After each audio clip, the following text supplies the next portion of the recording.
Chapter 721.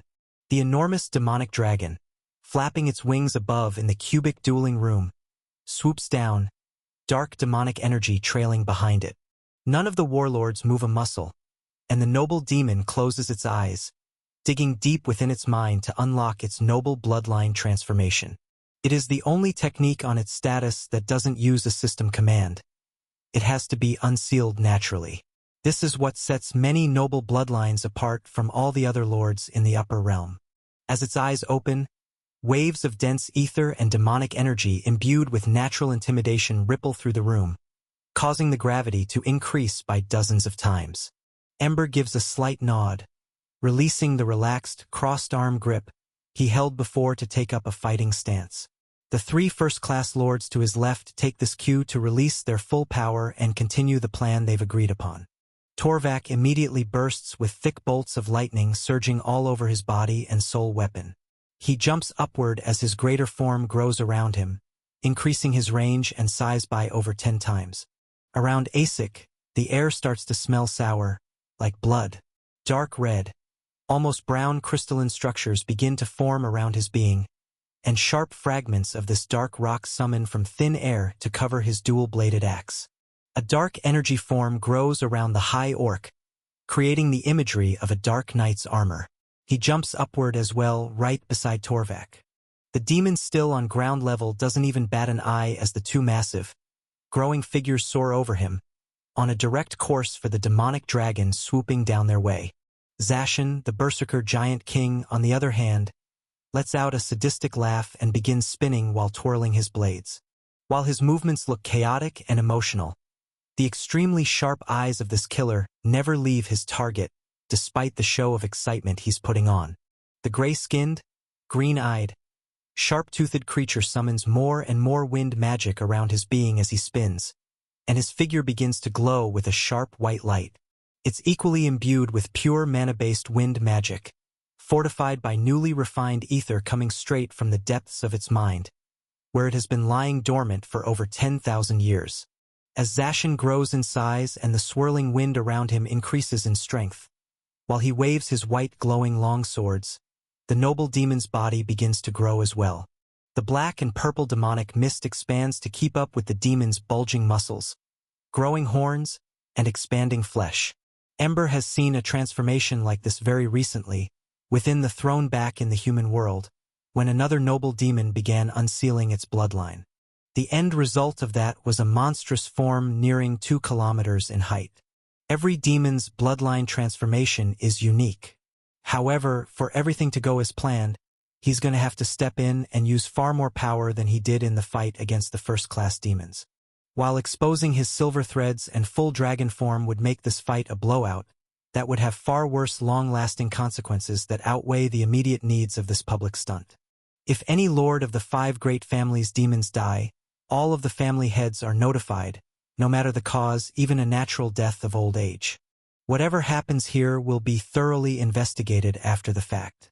Even though the Citadel is locked down, surveillance is still being recorded, and public records are continuously shared between all 4 of the citadels once a month in the green zone of the upper realm. Ember is aware of this fact, thinking to himself, "This will do. It is an unlikely feat for a human, but I have first-hand experience seeing it is, in fact, possible," while he grins and closes his eyes.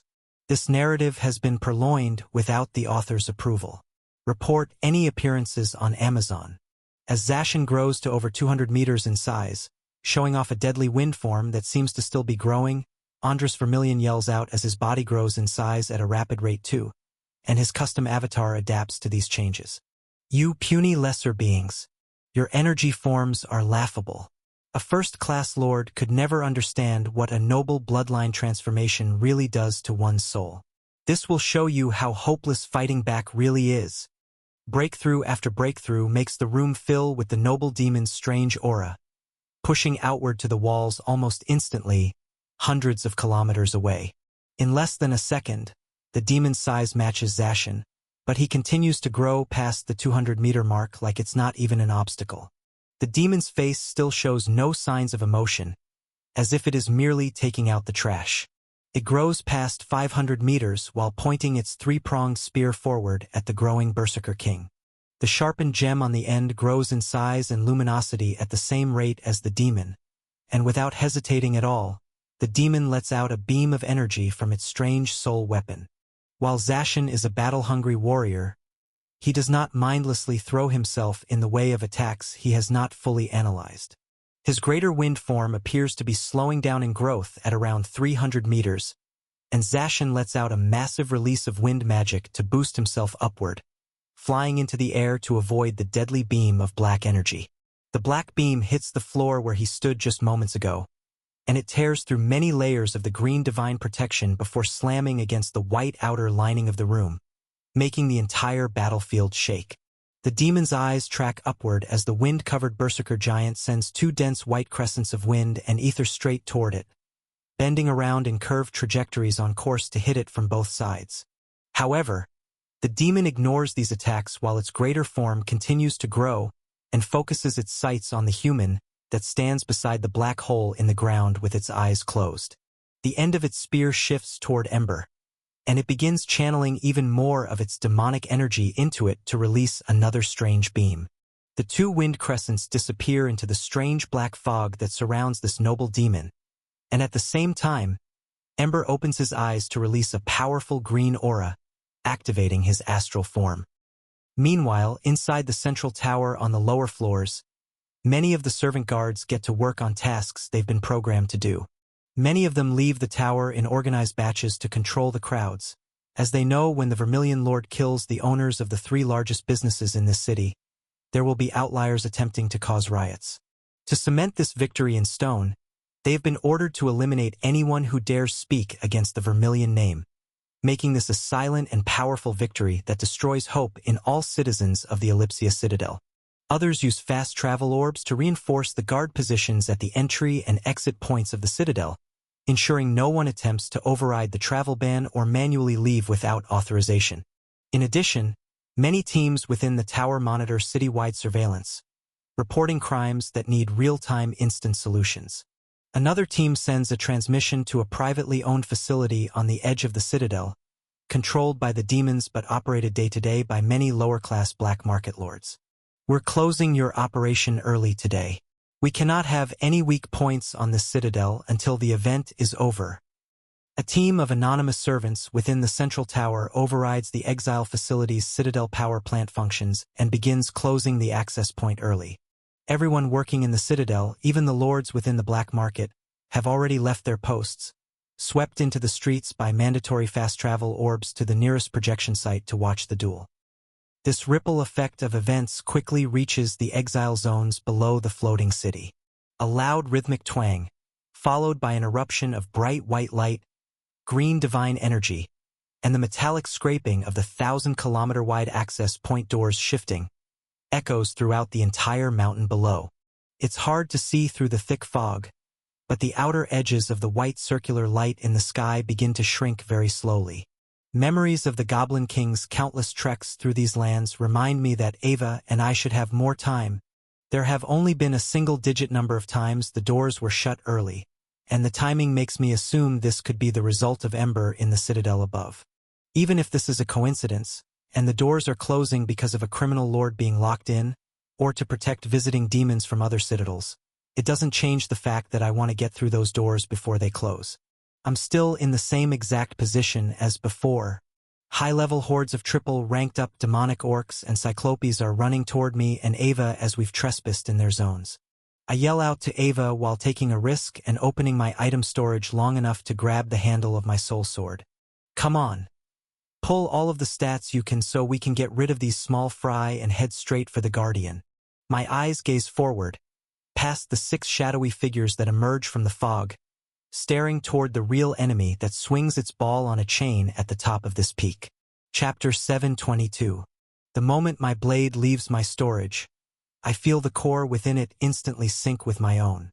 Excess threads from the atmosphere fall in all around me, filling my body with a surge of power and extreme pain at the same time. I feel my entire being exposed to the merciless pressure of the upper realm in all of its glory. My flesh continually deteriorates and heals, and even my soul sword breaks apart with millions of fractures the second it's exposed to the open air. It too adapts and heals as I airstep forward using mana, divine energy, and ether to power my footsteps. In the last few battles, I've tested out my limits and found I'm able to withstand the pressure for a few seconds at a time, and this is all I really need for the monsters before me. My all-seeing eye pulses outward, getting me a perfect view of the entire mountain, and my foresight instantly replays the thousands of best options I can take before me. With Ava's mana signature rising to large degrees, zigzagging in front of me trailing with green light, I activate one of my newest skills, Shadow Step, paired with the divine flames that are magnified to their greatest strength with my soul sword, and lock onto all the targets directly in my line of sight. I grin and feel shifting transport points all over the flat portion of the mountainside we're on. They move around based on where the light source above us blacks out the ground beside the demonic orcs and cyclops. Memories of Draco Vermilion using this technique during his decades of training on the demon's world fill my subconscious senses, and the pairing divine skill with my divine core creates a unique ability, allowing me to seemingly disappear from everyone's senses and reappear less than 5 meters away from the closest demonic cyclops that holds its dual axes high in the air, trying to intimidate me from afar. It doesn't even realize I've come into its striking range, yet my soul sword erupts with red flames with white ether being channeled through their core, and it cleaves the demonic beast's avatar in half, shattering its cores. The natural aura of intimidation that erupts from my being makes all of the guardians on this mountain, even hundreds of kilometers away, turn their heads even without having the system tell them an intruder is near. The automatic ether defenses on this second-class Cyclops high-grade avatar fully activate, but my power is too overwhelming. Notifications ring in my ear, notifying me of its death while I use the small time I have remaining with my barrier up to teleport through the shadows to the demonic orc less than 100 meters away. In a single slash, the orc's avatar is sliced in two as well. Shockwaves of condensed mental ether permeate through my hands that both grip my blade, and as the monster's physical form is being shattered, so does its mind. I disappear, and reappear another 80 meters away to shove my flaming blade into another demonic beast's back, instantly killing another Cyclops and melting its mind. From the outside looking in, when I saw this Shadow Step technique being used, I always assumed it was similar to Luminite transport crystals, or an instant position swap technique like Dungeon Walker or the Body Double perk. However, it's actually a high-speed movement technique combined with a strange stealth ability similar to Raven's invisible pocket dimension. I can only transport into areas that are visible to my eyes, and those areas must be in the absence of light. My entire being enters a strange stealth-like state, within my own shadow, and allows me to move far faster than usual. However, I'm unable to interact with the physical realm while using this movement technique, though it is quite instant, similar to the speed of a dungeon walk. With full use of my body and powers, this new technique will be unstoppable. However, after this third kill, far too many threads have been absorbed through my body and sword, and with the influx of 3 full divine cores and new ether, I'm forced to put my barrier back up and brace for the impact of notifications, memories, and my body tearing itself to pieces and growing back. I do so, and the outside world goes blank for about 2 seconds. Unauthorized duplication. This narrative has been taken without consent. Report sightings. Level up, X875. Level up, X642. Level up, X397. Use absorption. Skill body hardening. Upgrade, divine grade. Yes. No. I feel a new skill upgrade add to my status, and the ability melds with my true self, and my levels surge upward to LV 27016. However, my mind is more focused on the thousands of years of memories being imprinted on my mind. These 2 Cyclops come from their own demonic worlds, similar to the sandworms I fought at the base of this mountain. I even watch it defeat tens of thousands of those beasts on its home world before a visiting noble demon from the upper realm conquered its world and made it bow down, forcefully creating a guardian contract for it to work in these mines. Unlike the mindless sandworms, these 2 beasts both lived about 3,000 years, and went through training with visiting first-class demons from the citadel above. They also trained amongst themselves, with the orcs as sparring partners as well. They are on various working shifts, measured in decades. Sometimes they patrol the borders like they're doing now, to make sure no rogue lords break into the central peak. While at other times they work as miners near the highest peak of this mountain, sorting through the newly drained stones, picking out the highest quality third and second class ether stones for the demons who own this plot. The demonic orc's memories in its later life are very similar, however, its early years are very insightful. I watched this orc grow up on a similar mana-based world as the Goblin King. Its world's technology was rudimentary, and they lived in small villages with local leaders all over the world. With dungeons swarming about, many cultures would never keep them hidden, nor try to limit others from exploration. This world believed a god gave them these gifts of strength, and a quite peaceful world prospered for millennia. Orcs are quite family and tribe-oriented, and look to broker deals rather than fight to the death. Not many wars broke out during this orc's lifetime, however, it never traveled the entire world, so it's hard to tell with the small sample available to me. Its entire world was taken over by a demon using a throne, and a similar image of spreading darkness like the abyss filled the lands of everything this orc ever knew within a peaceful mountainous village. From that day forward, many demonic beasts this orc had never seen before appeared from the endless dark abyss that surrounded him, and his peaceful life was over. His friends and family were slaughtered by a strange black and purple energy, and every time it tried to fight back with the pure mana control it had, dangerous sparks tore away at his flesh.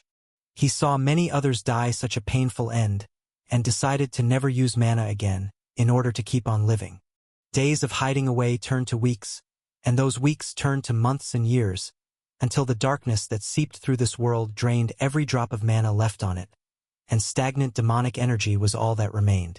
In the process of striking for food, and relying on its pure strength to fend off attacking demonic beasts, over the years, trace amounts of demonic energy entered this orc's body. Those years turned into decades, and the dark energy seeping into its being started making it stronger. Eventually, it became strong enough to fend off against every monster that attacked the remains of the village it once called home, and it made an ultimate goal to find the source of this darkness. Another 2 decades passed, as this orc system began to mutate, adapting to its environment, allowing it to wield demonic energy like mana. The blue text in its status shifted to purple, reminding me of Ari and Luna's status alterations after they spent time training in the abyss. The monster still had levels, but its strength grew the more monsters it killed and demonic energy it absorbed. By the time it made it across the world to find the throne, the lord of this world had already been watching it for many years. It and hundreds of other orcs that managed to survive the long hardships of its plundered world. These strong warriors who survived were taken off-world and transplanted into other nearby third and second-class worlds with weaker natives, and forced exile contracts just like the Cyclopes' memories play out, leading to thousands of years patrolling and mining the central peak below the citadel. When my eyes open wide again, and I take a deep breath of air, I see 3 more second-grade worlds floating in the darkness of my mind, and my world token ticks up to 206. In addition to this, my soul sword craves the soul weapons of the fallen lords I just killed. As my gaze turns around, I see the green streaks of the aftermath of Ava zipping through the air, and the 3 shattered avatars of the other orcs and cyclops that were running toward us. I smirk and look up at the mountain's peak, opening up my barrier again, and walking from corpse to corpse letting my sword devour many more soul weapons. Ava watches from afar, and after 5 full seconds without my barrier passes, and less than 1 second is necessary for me to adapt to the atmosphere afterward, she floats down next to me and pulls out the axe from the Goblin King. I assume this is why you wanted me to bring this here? Her face still shows shock and awe. Plus, when my barrier was down, I could better feel the excitement, confusion, and even fear of the power she's capable of wielding. I nod, opening up my barrier again to let my sword devour this soul weapon too. Yes, my sword has quite the appetite. I can even feel it slightly vibrating with excitement, as it's waiting patiently for a good fight to activate the new powers it's gained for reaching level 2 of its evolution. A rumbling comes from the distance, as after I released my initial aura, many surrounding Zone Orc and Cyclops Guardians have run to kill the intruders. From my new memories, I know that there is a ranking system for these Guardians. Some that are closer to the top of this peak even hold more than one world as they are naturally strong, and the avatar boosts are well deserved. While it wouldn't be a problem for me to cut them all down given enough time, my only goal is getting to the top of this mountain and facing the true guardian. The two massive doors shutting the oval-shaped hole in the sky have already closed a visible amount. My feet begin to glow with air magic, as I'm about to just fly over these new hordes of beasts charging my way, but Ava speaks again while looking down at her status. Is this real? Already, I've hit level 10,000? I can rank up. Chapter 723. Ava surpassed level 10,000 after killing the 3 other demonic guards that were attacking us. I send out a pulse of perception, watching for more nearby zones full of guards on duty coming our way. And even further out, transmissions from guard posts further up and around the mountain are being sent out, alerting every demonic beast within a 3,000-kilometer radius that there are intruders in our exact zone. Rank up. I'll hold off the attackers while you're out. You're going to need the extra strength. In my head, I think to myself that I need every bit of extra power I can get to. My wave of perception imbued with my full mana and divine energy still doesn't penetrate the true guardian's status at the top of the mountain. Killing a few more demonic beasts may limit me in time, but it seems like the best option. I have to adapt to the pressure down here further. Ava responds while the rock paths to our left and right begin to rumble lightly, as more troops from the neighboring surveillance zones start to come in. All right, I trust you. Protect me while I'm out. I turn around, and we both lock eyes and nod while she sits on the cold ground and presses rank up in her status. Her entire avatar starts to glow with bright white light, but I turn my head away once the 2 groups of Cyclops and Orcs begin running at a far faster pace with their soul weapons raised. Even crescents of demonic energy, in the shape of arrows and claw marks, come flying out from the green fog. I activate Shadow Step, imbue ether and divine flames into my blade, and go on the attack. Level up, X311. Level up, X270. Level up, X205. Level up, X162. Level up, X143. Level up, X112. Use Absorption. Skill Swordsmanship. Upgrade, Divine Grade. Yes. No. In less than 4 seconds, I zip through the entire lineup of Orcs and Cyclops to my right side. The majority have standard defense and strength buffs, but one of their members is a very strong high Orc that carries a long sword. When I kill it, I get the option to accept a divine swordsmanship skill. All of their memories are quite similar to the 3 demonic beasts I killed moments ago, and it takes me less than a second to fully contain and adapt to the pressure of divine energy outside and 6 new demonic worlds full of stats added to my status. I turn and shadow step over a kilometer to my left with 2 simple strides, using Ava's shadow as a bounce point, reappearing in front of her and disappearing to appear right within the second horde of beasts. With my foresight and swordsmanship creating a synchronicity of unique true core traits, I see perfect threads where my blade can travel in my vision. They are constantly shifting as fractions of seconds pass, but everything feels so fluid and natural. Level up, X101. Level up, X94. Level up, X82. Level up, X81. Level up, X77. Level up, X75. Use Absorption. Skill Combat Magic. Earth Summoning. Upgrade, Supreme Grade. Yes. No. One of the high Orcs was slightly larger than the others again. It had an Earth Summoning skill, but it wasn't even able to use it before I killed it instantly. Less than 3 seconds pass before this next horde of 6 demonic beasts lies dead on the floor. Their memories surge into me, but I don't even lose focus on the outside world as I close my barrier and restabilize my physical flesh with the pressure. I can feel it's only a matter of time before I'll be able to fight and heal simultaneously, and the excitement in my heart grows as I let out a laugh and turn my head up the mountain where I see another horde of 6 demonic beasts charging my way. As I shadow step forward, I enjoy every single slash and movement I make, realizing these past few days how limited my power really was in that exile zone when I first landed down here. Level up, X74. Level up, X72. Level up, X70. Level up, X69. Level up, X67. Level up, X62. This entire horde falls dead, with no unique skills to upgrade mine this time around. But it doesn't stop me from celebrating outwardly as I turn around again and shadow step toward the new group of demonic guards coming up the mountain's backside behind Ava. While slicing through more beasts, I wonder if that sacrifice earlier will truly pay off with greater rewards in the end. All of the memories I've absorbed so far have given me no insight into what avatars really are, and why they allow ether commands but limit their users to not use the substance to its true potential. Stolen content warning. This content belongs on Royal Road. Report any occurrences. These thoughts race through my mind as I cut through this demonic beast guard grouping, and 2 more groups of 6 each that follow up again from all over the mountain. Level up, X629. After killing these 18 demonic beasts, my level rises to LV 29,772, and my world token rises to 242, granting me many more second-class demonic worlds. In addition to pure stat increases, my divine core burns far hotter, and I estimate my low-quality ether stores have increased by at least another 10,000 points.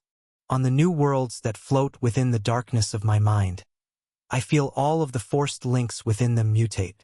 Every citizen that is now under my rule, intelligent or not, is now capable of using a mana-based level system to grow stronger. Even though many of their worlds are drained completely of this substance and overrun by pure demonic energy. By now, I'm only gaining 20 to 30 levels per kill, and many transmissions around the mountain have reported their teams being slaughtered. So from a pulse of perception, I find that many orcs and cyclops are grouping up into larger, more structured lines far away, and are preparing for a more strategic attack. From the memories I've absorbed, this formation seems very familiar, so I'm prepared for what's to come. I can stay with my barrier down for up to 10 seconds, and it takes less than half a second now to acclimate afterward. Even then, I'm still able to do basic maneuvers while processing the excess threads and pressure. Even so, as I look up to the mountain's top, I see the 2 massive doors have closed the access point even further. It's been about a minute since it started closing at most, and almost 25% of the surface area where white light was emerging from has been covered up. There isn't much time left. I whisper to myself while I feel more hordes of demonic guards marching my way in a far more organized fashion. At the same time, Ava's avatar glows brighter and brighter white in the back of my vision. This glow is what I've been battling around this whole time, and now it's hit its brightest point. I wait a few more seconds, gripping my blade and preparing to take on the groups of dozens of demonic beasts soon at once. However, as they emerge from the fog, Ava's avatar flashes brightly for a final time, then goes completely dark.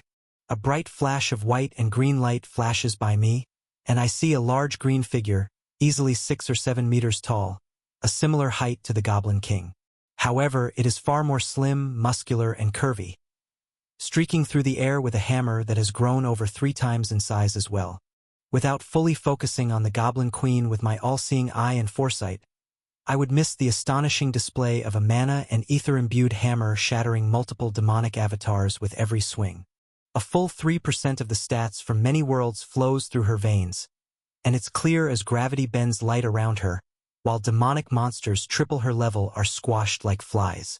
My eyes linger on the skin-tight obsidian armor that has grown and evolved with her avatar, though my deep gaze focuses more within her avatar as a whole rather than the features on the outside. I can see through her and every single demonic beast on this mountain. My powerful ether senses, trained with over 900,000 years of subconscious practice, are the reason I'm able to sense ether stones and feel enemies from afar with such accuracy. Similar to the wyvern scanning technique, I can do the same, and until now, the only outliers in my eyes on this entire exile plot were the wyvern watching us below, and the guardian at the top of this mountain. Now, it's as though a series of strange fractures have been formed in Ava's avatar. The fractures allow her true mind and being to peek through the avatar that once completely shielded her from reality. I don't know if it's because of her unique skill, or the fact that she's ranked up while using an avatar, or that far more than the natural limit of stats is surging through her system. However, I do know what I see is real. Physical ether is leaking from her avatar, and being subconsciously channeled through her attacks to make them even stronger, competing with the overwhelming amount of mana and divine energy being used. I just watch with my eyes widened as she kills over 20 demonic beasts in seconds, and only her louder, far more confident voice breaks me out of my trance. Thanks for the spot. Now it's my turn to hold these beasts off. You head for the Guardian before time runs out. She turns around with a grin while smashing through an orc's head, shattering its entire body to pieces from the overwhelming pressure and infusion of physical ether. I kick off the ground with wind magic, then reply, "Good. Collect those soul weapons once you're done here. It'd be a waste to leave them all behind." Then disappear into the shadows. Another loud crash is heard behind me as I reappear 100 meters away, and she kills another demonic beast with a single strike. Got it.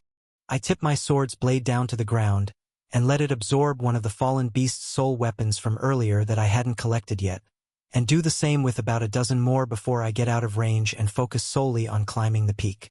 Ava and the demonic beasts are nearly equal in size, but it's a total slaughter. There is nothing to worry about anymore. She'll handle herself just fine. My footsteps are silent up the foggy peak, using the shadows of patrolling guards to speed up my movements and stay completely concealed. I don't kill any more of them, as there is a network that alerts surrounding zones if avatars are killed in ones nearby. I merely use them as a quick means for transportation. In just about half a minute, traveling up to 500 meters per step, I make it all the way through the middle of the peak with all kinds of twisting pathways, mining pits, small bases with green structures for guards to rest, and even passing a few of the higher-tiered guards with more than just one world. While some look extremely interesting to fight, the greatest opponent of all is right in front of me. I make my last shadow step, and no more guards are up this high on the peak. The final few kilometers up the mountain are traveled by air-stepping my way up until reaching the edge where there is a semi-flat area of land. It is about 50 kilometers wide, with a few small hills and pits. These are mainly caused by the mass dumping of drained worlds from the citadel above. They fall directly onto the top of this peak, and the Guardian continuously pushes them off its flattened area it calls home. This allows for new resources to fall down the mountain sides, and for miners to collect newly dropped ether stones, while also keeping the peak from growing too high. If left on its own, within just a few years, the pile would be far too large and touch the bottom of the citadel. It is at the perfect height, and this is one of the many reasons this enormous beast and the exile mining zones work in a perfect symbiotic relationship. As I step onto a portion of flat ground, unknown to me, I've just passed through the invisible final zone barrier. It sends a barrage of system alert notifications into the mind of the 150-meter-tall shadowy Guardian, whose back is turned toward me. Chapter 724. It turns its entire black, heavily armored body faster than I've ever seen any monster move before. An enormous single white eye with a jet-black pupil locks onto me, and its spiked ball on a chain spins around its head a single time before it lunges forward. A streak of red and white light is left behind, and my divine foresight skill begins tracking the many multiplying options I have before me. Its speed is absurd, and a shockwave of aura is bursting out from its being, but it's already acted and begun to run my way before the aura has even hit me. Once it does, every bone in my body vibrates with unease. It is the natural intimidation, far stronger than a demon's. The red mana within its aura triggers a feeling I know very well. It is some kind of berserker skill enhancing all of its stats. Knowing what is about to hit me won't do very much, as every option I see in my foresight ends poorly. I can see the hundreds of links within its chain connected to the thick ball and chained down to the handle in its grip, with a bright 1000 on its world token. While the number of worlds is one thing to be enamored with, the way every single chain link moves with purpose catches my attention even more. It's as if the soul weapon has many minds of its own. All of the foresight predictions streaming through my mind recalculate thousands of possibilities per chain movement, quickly forcing me to use more and more mana to predict hundreds of thousands of movements instead of just a fluid and predictable path. Not to mention, it's closed the gap between us, dozens of kilometers, before I've even realized it's attacked. I have no possibility of dodging. Within a fraction of a second of entering its zone, I've accepted that this opponent is truly an overwhelming adversary. I have no way of fighting back, nor even time to dodge in this form. There is no time to do anything else. So I retract my aura entirely, forcefully put up my purple barrier, and brace for impact. A heavy thud makes the entire mountain shake. The massive spiked ball creates an impact crater over 15 meters deep into the compacted black rock with me beneath it. An ear-shattering, horrific roar echoes throughout the entire central peak, middle ring, and even the hollow district thousands of kilometers away. I would be in awe of this monstrous battle cry if my mind and body weren't in a white-out of shock from being hit straight on by a noble demonic beast's attack in its divine berserker state.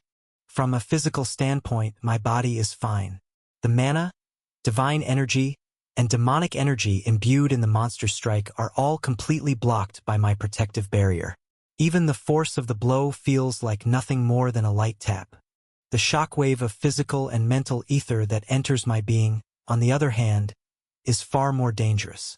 It is so intense that, for a fraction of a second, all of my internal functions shut down from shock. It feels similar to the streaks of pain I felt while punching the Goblin King for the first time, when sharp pins of physical ether attacked my being from the force. But this is happening all over my body, and so many times simultaneously, that I can't even conceptualize where I'm being hit. It feels like every cell of my body is being attacked a million times over, so my bodily senses just shut down to deal with the overload.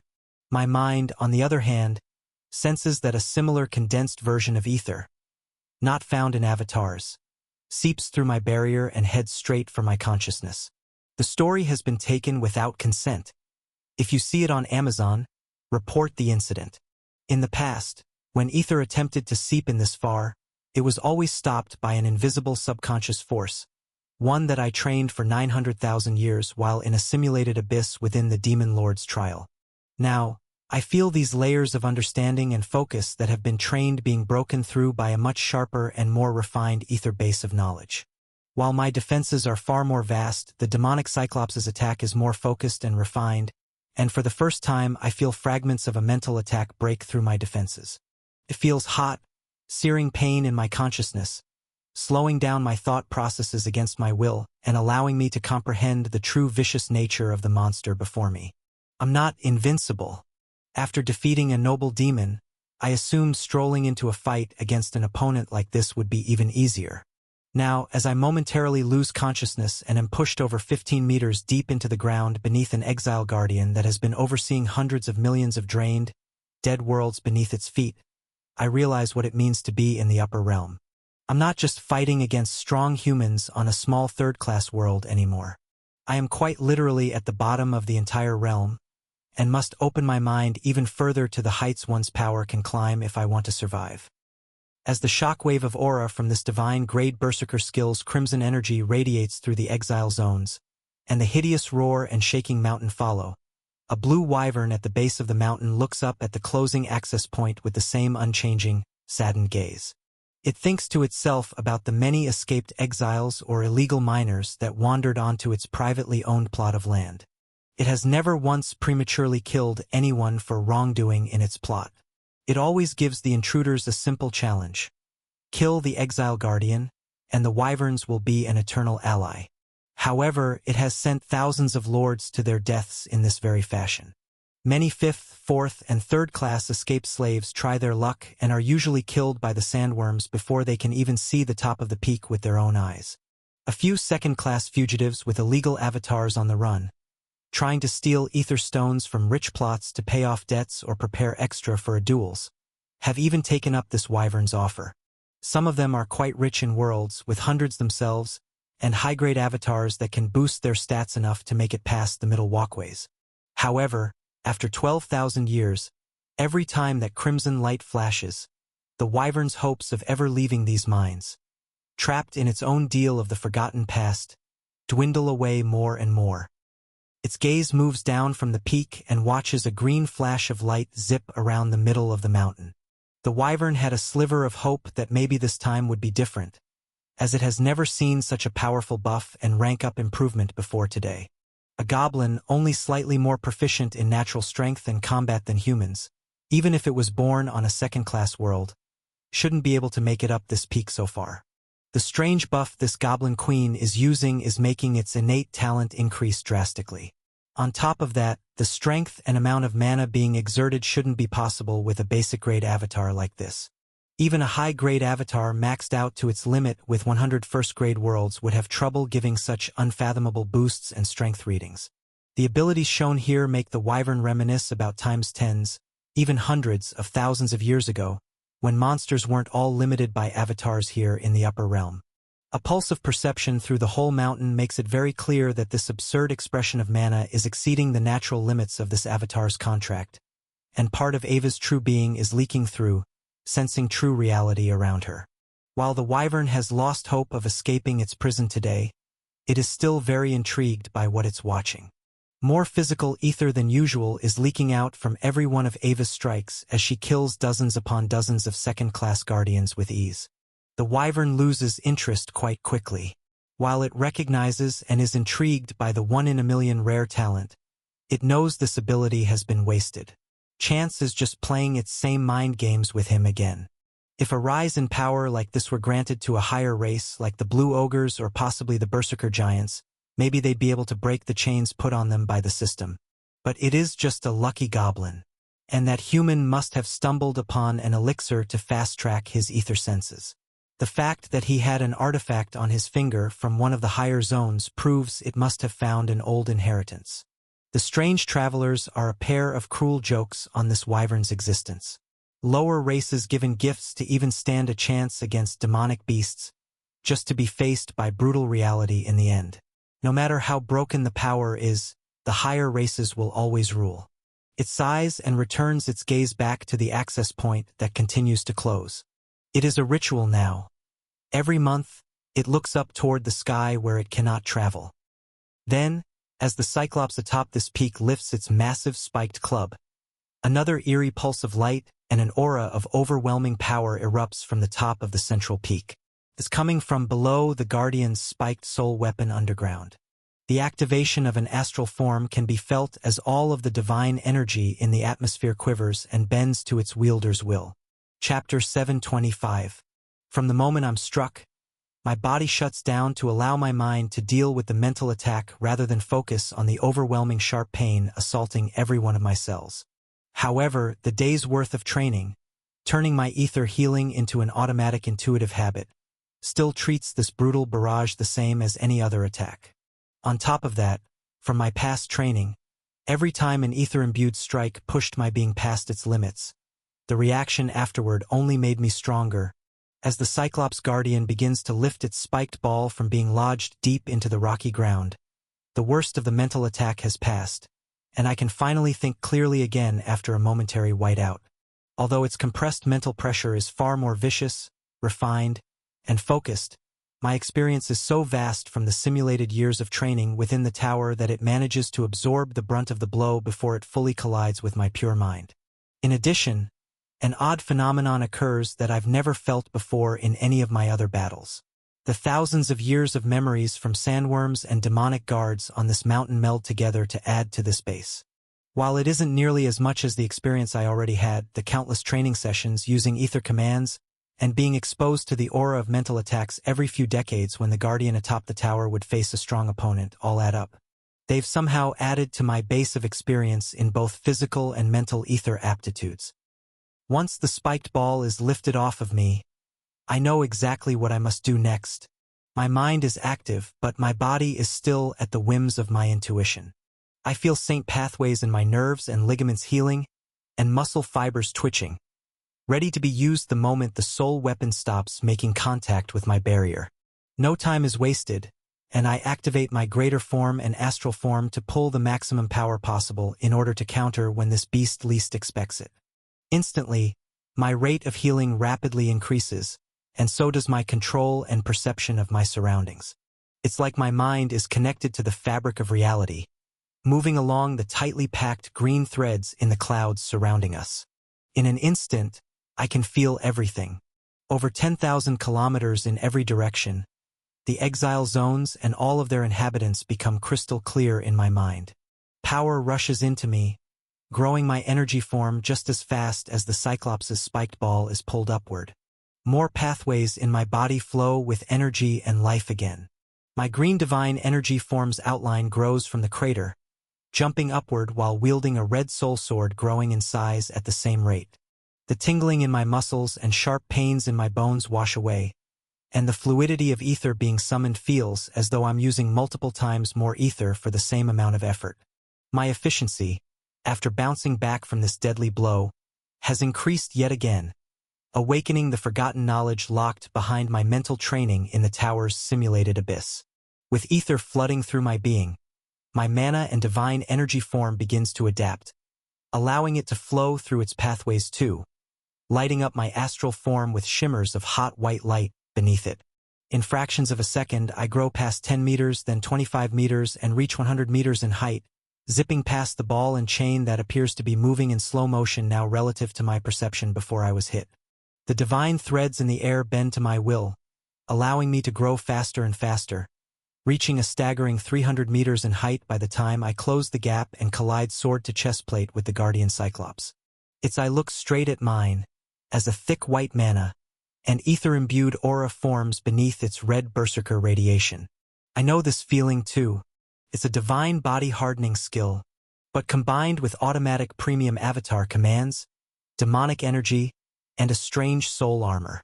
My eyes widen as my flaming sword collides with the armor and sends out a twang and a shockwave as though it's slamming against a solid metal wall.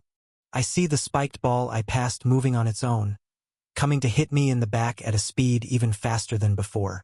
Venomous rage burns in the Cyclops' single eye as it starts to mutate, shifting to a slight purple shade, and becoming darker and darker on its way to black, activating some strange demonic form. As I grow in strength, pulling energy from all around the central peak, my all-seeing eye senses the Cyclops already trying to do the same, just fractions of a second after I failed my surprise attack. All of the images in my foresight skill show this hot spiked ball colliding with me, disrupting my full astral form awakening no matter what I do while standing face to face with the Cyclops. Stolen content warning. This content belongs on Royal Road. Report any occurrences.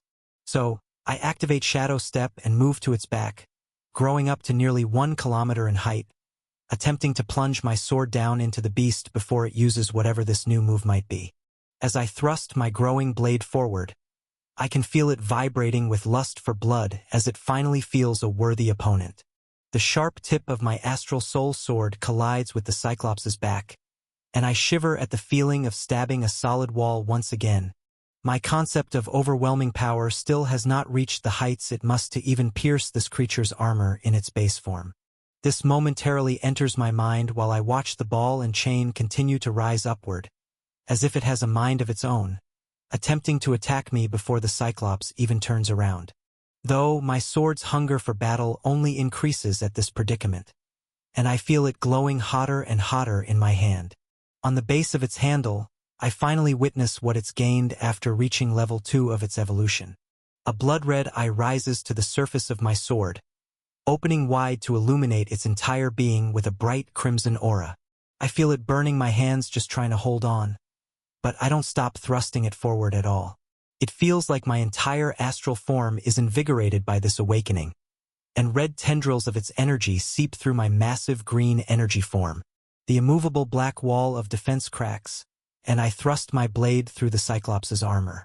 I let out a yell as I feel the tip of my blade pierce the Guardian's skin as well, and the Cyclops lets out a roar of rage. The darkness that enveloped its eye surrounds its entire being. The red light from its berserker form intertwines with this darkness, and the spiked ball that was coming my way plunges downward to hit the ground. The hundreds of chain links that seemingly have minds of their own twist, pull, and move away from me. I'm astonished to watch the soul weapon become enveloped in the same darkness and yank the Cyclops forward, pulling it away from my sword just before I can reach its cores. I lunge forward again, attempting a second swing, but the Cyclops closes its dark eye, and a familiar aura of energy and hundreds of thousands of foresight images showing my death halt me from moving forward any further, despite doubling in size again, reaching a similar 2 kilometers in height where my astral form peaked in my last battle. While holding a flaming red sword larger than most skyscrapers, I jump back when the data from my inspect and appraisal skills, now that I've pierced its skin, confirm exactly what my senses are telling me. LV. 51,827 is the first number that burns into my mind's eye, followed by Berserker, Body Hardening, and Perfect Strike in its skill slots, all with Divine Grade glowing next to them. There are 2 buffs on its status as well: Divine Guardian's Area of Domination and a Noble Bloodline Transformation. It turns around to face me and opens its single eye again, and a power unlike anything I ever believed imaginable erupts from its being. I watch its muscles bulge, and its armor grows with it. A beam of black, white, and red light glows from its being as its body grows in size, matching my height in fractions of a second, while a dark purple-red dome forms around the entire top of the central peak. Its ball on a chain grows in size to match its new stature, and from the foresight readings I get now, no matter where in the peak the Cyclops moves, its soul weapon can move with a mind of its own to collide with a target anywhere, no matter what. These visions come true as the spiked ball comes flying my way without the demonic guardian even moving its hand. I shadow step to the opposite side of the peak, but the ball follows with ease, predicting my next shadow step seemingly before I even make it. I use heavy hand, attempting to push the spiked weapon down to the ground before it hits me, but it doesn't even react and stays moving on a steady path. Even blocking with my sword is impossible. Wherever I swing, the hundreds of chains with minds of their own turn the ball's flight path around my sword. And when I'm hit in the side of my astral form, I feel why its skill is called Perfect Strike. This is the first time I've ever been hit without my barrier up since arriving in the upper realm, and it is far more painful than just being attacked with ether. However, I expected this result, as millions of calculations of foresight have moved by in my mind, and this is the least lethal option I've come to.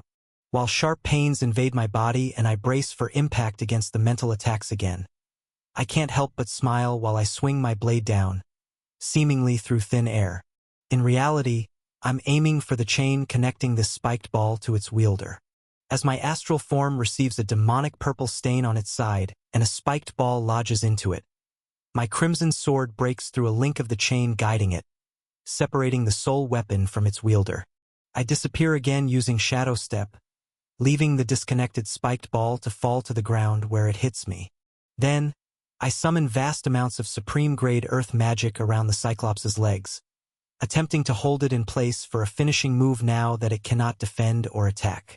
To confuse it even further, assuring my victory with everything I have, I activate my divine-grade body double skill, creating 2 identical astral forms on both of my sides. It would be more, but the other 3 are still busy on the human world. Confusion, intimidation, and every bit of stunning aura I have to throw at this monster, I do, and thrust my soul sword straight toward its chest while my doubles aim for its neck and back. Wherever the Cyclops dodges to, I am ready to instantly swap places with one of my forms and perform the perfect kill. Avalanches form all over the mountain beneath the access doors that are now over halfway closed. Ava thrives in the chaos, flying through the air, making laps around the mountain's midsection and slaughtering demonic guards that come her way.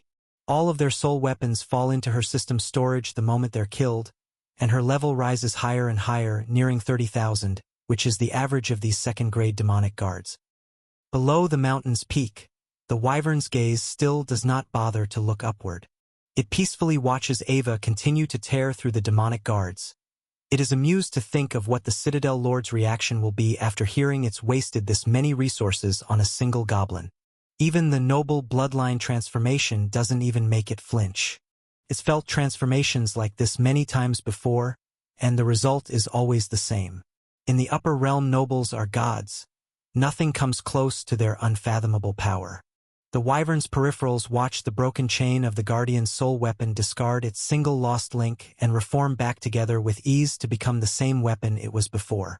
A massive red flaming soul sword collides with the chest plate of the Cyclops as well, though it is stopped like it is hitting a solid immovable wall, not even showing signs of a scratch. 2 copies of the human's astral form are shattered to pieces by a spiked ball, and the human's true astral form is hit again, pinning it to the center of the peak with the spiked soul weapon on its chest. The dark demonic stain grows to infect more of the bright green astral form, while white physical and mental ether attacks pulse brightly at the core of this guardian's ruthless strike. The Cyclops walks forward in its fully awakened noble form and prepares to finish its job squashing this overgrown bug, then go back to overseeing the mountain for millennia to come. Chapter 726. An unfathomable weight presses down on my chest. In the same amount of time it took for me to break this monster's chain and gain the advantage for a split second, it turned the tables on me and has shown the absurd strength that was sealed within. Every moment that passes, I feel more and more power leaking out from the demonic one-eyed figure, with a stoic expression. From kilometers away, it holds me down with its ranged weapon like this is a menial task. I can feel my astral form cracking apart, and the immense pressure of the atmosphere is seeping into my real body once again. While I'm able to release this power in bursts, I'm still not fully acclimated to the upper realm's air density, and I only have so much time before I need to fall back into my base form and put my purple barrier back up. Considering the Guardian knows I'm a dangerous opponent, I doubt I'll only get hit one time if I retreat now. Taking advantage of its momentary lapse in judgment has passed. Though I did manage to at least find one small weakness. As the dark demonic stain grows in my astral form, cracking and fracturing it further as it spreads, I pay it no mind and follow a single thread of my divine swordsmanship skill, sifting through the hundreds of thousands of foresight futures until one matches up with my desired result. The crimson eye of my hungry blade sends pulses of red fiery energy through the threads of mana, and I swing my blade again while being pressed into the ground. A single weak chain link from the monster's soul weapon is broken again, and the connection of the spiked ball to the wielder is severed for a fraction of a second. Unlike before, I know that this link will be discarded, and a fresh chain will reling. So, despite the pain, ringing in my ears, and suffocating pressure mixed with the mental ether imbued in that last attack, I push myself off the ground and shadow step to the opposite side of the mountain's peak. Clear memories of the unbreakable barrier of armor repeat in my mind from my last attempt, and now even my swordsmanship and foresight skill show no possibilities of even landing a hit. A very strange vibration can be sensed all over this beast's bare skin and the black armor that is fused with it. It's almost impossible to describe, an invisible eerie humming, similar to the instinctual dangerous sensation I felt the first time I laid eyes upon Draco Vermilion. It may just be my mind filling in the gaps, attempting to comprehend a powerful source of power beyond my mental comprehension, but something tells me there is more to it. I can feel the same vibrating radiation coming off of the spiked ball, its handle, and the Cyclops itself. Each individual chain link in its soul weapon doesn't have this overwhelming power source to it. So, instead of attempting to get in close range for a futile strike that will only end in my blade bouncing off like before, I attack where I know my hit will make a difference. Before the chain even fully reforms to link back together, I swing down on it again. The glowing spiked ball falls to the central peak space. I'm expecting some kind of roar or angered reaction from the Guardian, but it just watches from afar while pushing more and more energy into its soul weapon. Using shadow steps, my astral form disappears and reappears all over the small battlefield, and my mind is entirely focused on the single task before me. From an outside view, dozens of shockwaves per second ripple through the entire exile zone, and the peak of the mountain is a red, black, purple, green, and white blur of colliding forces. Every shockwave signifies a chain link being broken, and the soul weapon's range shortening more and more. This book is hosted on another platform. Read the official version and support the author's work. The shockwaves stop momentarily when there is nowhere to dodge, and the only way for me to strike another chain link is to be hit by the spiked ball. 3 more times, I'm pinned to the ground, and more spots of my astral form crack and receive blotches of demonic energy that grow in size as time passes. My ears ringing gets louder too, and the pressure builds up more and more from the threads I'm taking in from my astral form with a large rise in surface area. Even the access point above me continues to close, leaving only a small sliver, less than a third of the remaining open white oval that showed before. Nevertheless, I continue breaking through the chains until the range of this monster's weapon is no longer than my own. Before, the 50-kilometer-wide dome was a death trap anywhere I moved, but now it is only when I come within a 5-meter range of the Cyclops that all of my foresight paths show my demise. It gives me time to think, but also makes the reality of this creature's monstrous power sink in even more. Its noble body is the same size as my trump card, my entire astral form. From the looks of it, I only have a few seconds left in this form before I'll be forced to retreat back into my purple barrier. My promise to the wyvern will be broken. I'll miss getting to the access point in time and be stuck down here for another month. And if I'm unconscious for too long, I won't be able to protect Ava from this monstrosity. All these thoughts race through my mind while I take a step back instead of ruthlessly attacking the single-digit number of chain links left, and try to reassess the situation. This momentary break in my precise attacks gives the Cyclops its cue to finally move. Similar to an annoying bee flying around a hiker, finally as it backs off for a moment, he can continue on with what he was doing. The demonic guardian raises its right arm holding the soul weapon, and instead of throwing it forward or marching toward me, it places the remaining chains into its mouth and bites down. A crunch radiates through my senses, and all of the remaining chains are severed as the monster chews the soul weapon's metal like they're a soft delicacy. My heart drops even further while I watch the long handle in its grasp point down to the ground while it takes a step forward. The spiked ball reconnects to the long black rod in its hand, turning its soul weapon into a close-range mace. As it takes another step forward, there isn't a single point on its body or soul weapon now that isn't vibrating with a strange frequency. Every single outcome in my mind ends with my soul sword being stopped by its armor, or even its skin, and the result of stepping too close to the Cyclops gets me struck by its impenetrable soul weapon. One more hit with that spiked ball and my astral form will shatter. I'm certain of it. It takes another step forward, and this time, its speed rises drastically and a streak of red-stained demonic aura trails behind it. My fading mind can't exactly comprehend how fast it is really going, but I'm sure even at the peak of this battle before I was hit, I'd have no hope of matching its speed. I grit my teeth, understanding now why noble demons act so arrogant. These bloodline transformations truly do put them on a pedestal high above all of the other races. As this thought sets in, I activate a new buff I obtained from Draco Vermilion, one that I haven't activated yet and have no idea at all how it will react with my body and current abilities. However, taking this risk activating my noble bloodline transformation seems a far better option than being at the whims of this monstrous creature, even if I do have an artifact that should theoretically protect me. The wyvern's gaze below the mountain finally moves away from Ava, as she massacres the demonic beasts that aren't suffocated by the sliding black stone avalanches of drained worlds being thrown around as two titans clash. It is quite surprised a human has lasted this long. An astral form is incredibly rare, even for many first-class worlds and higher races. But possible in this old monster's eyes, as if one trains with divine energy long enough before they hit the third rank-up stage, and have chosen a path on their world where they are truly more worthy to lead their race than everyone else, the system may grant them a power like this. A human and a goblin, causing this much havoc is a sight to behold. Even the fact that the battle has gone on for a few seconds is impressive, but that is not what lifts the wyvern's gaze and makes its eyes open wide. Within the depths of the massive cracked and deteriorating astral form, the human's true body begins to give off a familiar vibration and change in form.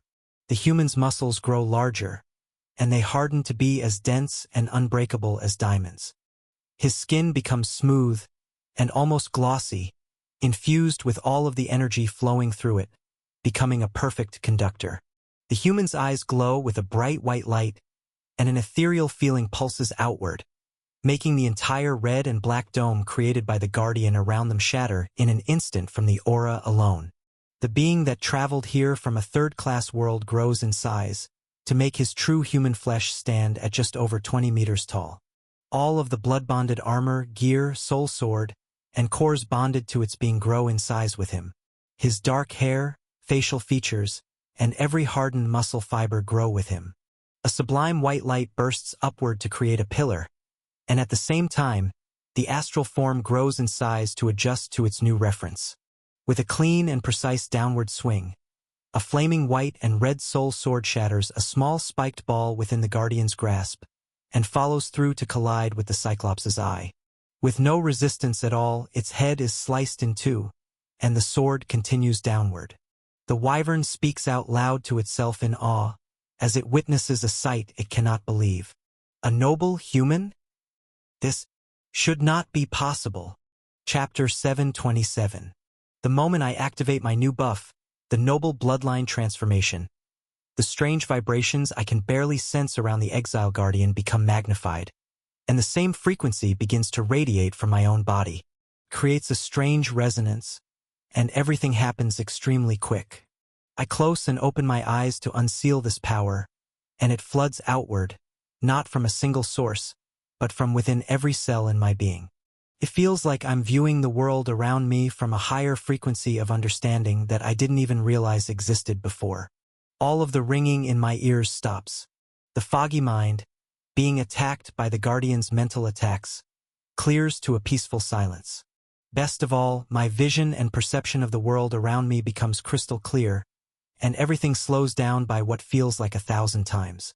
I don't even have to use my all-seeing eye or ether senses to see. It is all just crystal clear. My muscles fill with newfound elasticity and strength, hardening and strengthening the actual physical muscle fibers, and my skin becomes glossy and glows like jade as energy flows through it, amplifying every bit of power that ripples through me. I feel my body grow to 10 times its size, and take a deep breath as if it's the first true breath I've ever taken. My body glows with an ethereal white energy as the ether within my body expands and reacts with this sudden change. The frail dome of demonic energy surrounding me shatters from this release of power, and the excess white, ethereal, shimmering light bursts upward in a pillar. I feel my astral form expanding multiple times its size as well, making the Guardian, whom moments ago I thought of as an indestructible, immovable, monstrous force, now look like a small, helpless animal. Without hesitating at all, I swing my sword downward in a fluid and graceful motion. Its spiked soul weapon shatters. Its eye is split in two, and the hot red and white blade slices through the 2-kilometer-tall noble demonic Cyclops Guardian like butter, shattering its cores and making contact with the ground beneath its feet as if it isn't even there. The shockwave of this destructive slice creates a 5-kilometer deep and 50-kilometer wide ravine in the center of the central peak, and completely obliterates the Guardian, leaving only fragments of its armor and flesh behind. The dark blotches of demonic energy and cracks on my astral form completely disappear the instant the white ethereal glow ripples through them. Though, as fast as my enemy is killed, I deactivate my astral form in the same moment. My thought process has become crisp and calculated, making no room for errors or confusion. Keeping this massive 15-kilometer-tall form activated, that is changing the air pressure and gravity for tens of thousands of kilometers in all directions, is no longer necessary. It bursts in a shimmering white and green glow the moment the job is done, leaving just my noble human form behind, hovering over the ravine I've created, that has split the top of the mountain in two. My body glows white, and the sword in my hand contrasts my being with a bright crimson glow, while swirling energy forms around me in green, white, red, purple, and black wisps. The Exile Guardian's being is absorbed into me, and its soul weapons remains flow into my sword as I float still in the air. Level up, X3417. Use absorption. Skill, Berserker. Upgrade, Divine Grade. Yes. No. Use absorption. Skill, Perfect Strike. Divine Grade. Yes. No. Congratulations. Rising Emperor's domain milestone reached. 1242/1000 worlds claimed. New perk unlocked. Authority among worlds. Info. New update to the worldwide connectivity system. I granted solely to the Rising Emperor. The Rising Emperor may now borrow an additional 5% of all base stat points and mana control efficiency from all subordinates under the allegiance of the Rising Emperor. The caster may only borrow or share exclusively. Both actions cannot be performed simultaneously. Members affected by this perk are not required to be within range of the Rising Emperor's domain. If you discover this tale on Amazon, be aware that it has been unlawfully taken from Royal Road. Please report it. This buff stacks with the Ruler of Worlds perk, World Collector perk, World Domination perk, Imperial Reach perk, Expansion perk, Dominance perk, Authority perk, Power Holder perk, and Ruler's Gaze perk if used simultaneously.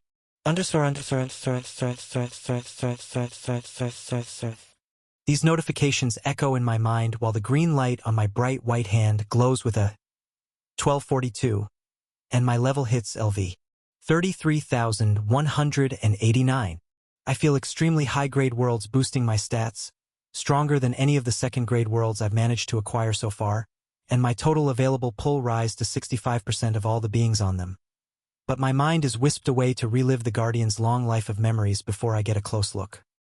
The start of its journey feels very familiar, just like Draco Vermilion, born into chaos, on a world densely packed with demonic energy, and extremely vast. Unlike the demon's memories I vividly remember, this monster's life flashes by extremely quickly. Its only defining moments where time seems to slow down are during immense battles, where it becomes very injured or wins by extremely small margins.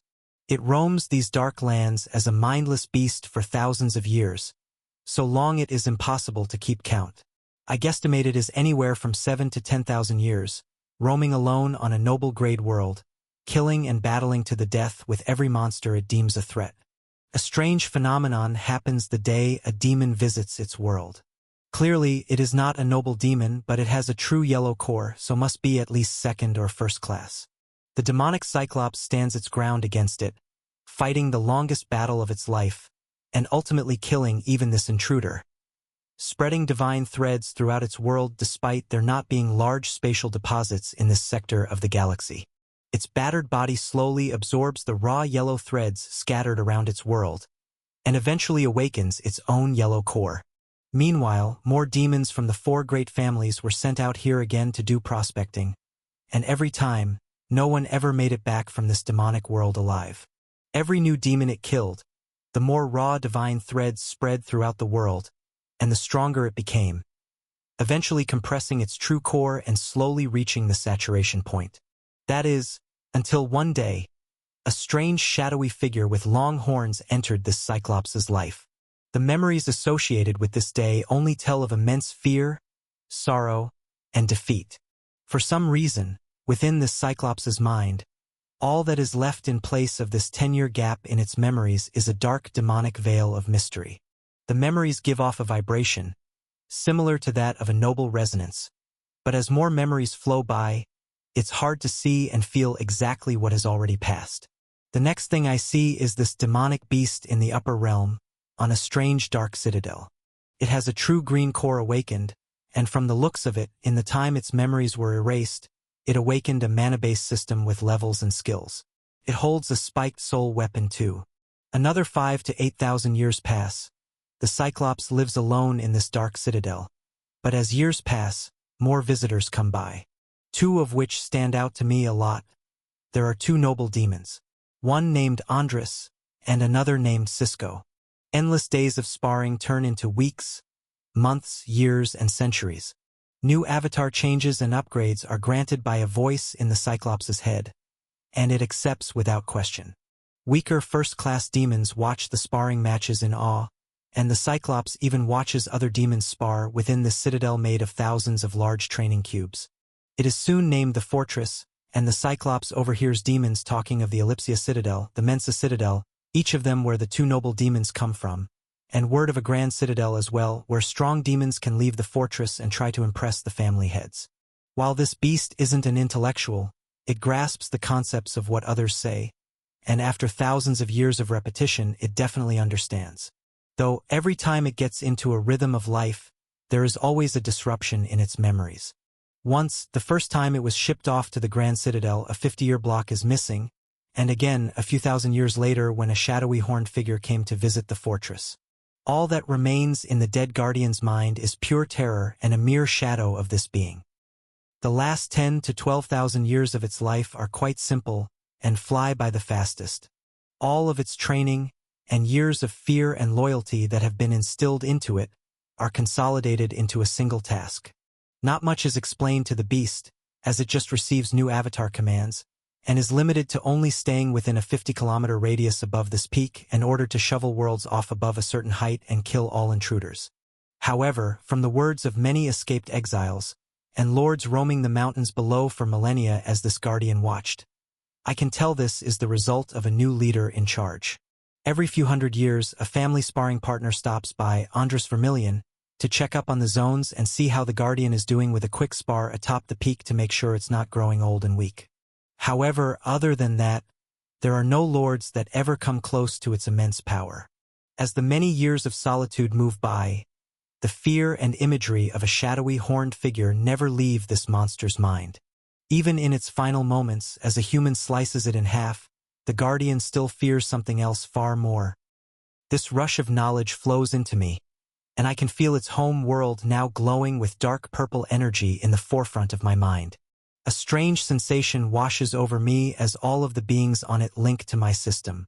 While it's a chaotic world, there are still over 20 million strong noble cyclopes on it, and their average level once converted to mana is over 1,500.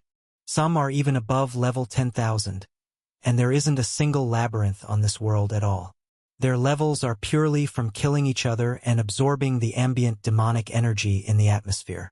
Many other worlds float behind this one in my mind, 80 of them being first-class worlds, each with tens of millions of citizens, ranging from level 700 to 1,000 on average. Another 921 worlds are identical second-class worlds like the demonic guards I fought below the central peak. With this immense rise in borrowed power, and the noble bloodline transformation I've gone through myself, my perception seeps upward, through the clouds with ease, and I can feel every single being within the Ellipsia Citadel. A large tower in the center of the citadel gives off strong radiation, as I see a familiar demon battling for lords alongside his demonic dragon. One of those lords is Ember, and for some reason he's fighting in his human form. My bright white body and ethereal eyes move downward until I spot Ava among the rubble. She's stopped her ruthless attacks on the demonic guards, and her mouth is open and her eyes are glued to me as I give off a warm light. Then, my gaze moves down the mountain, and I slowly rotate my body until my eyes meet the blue wyverns.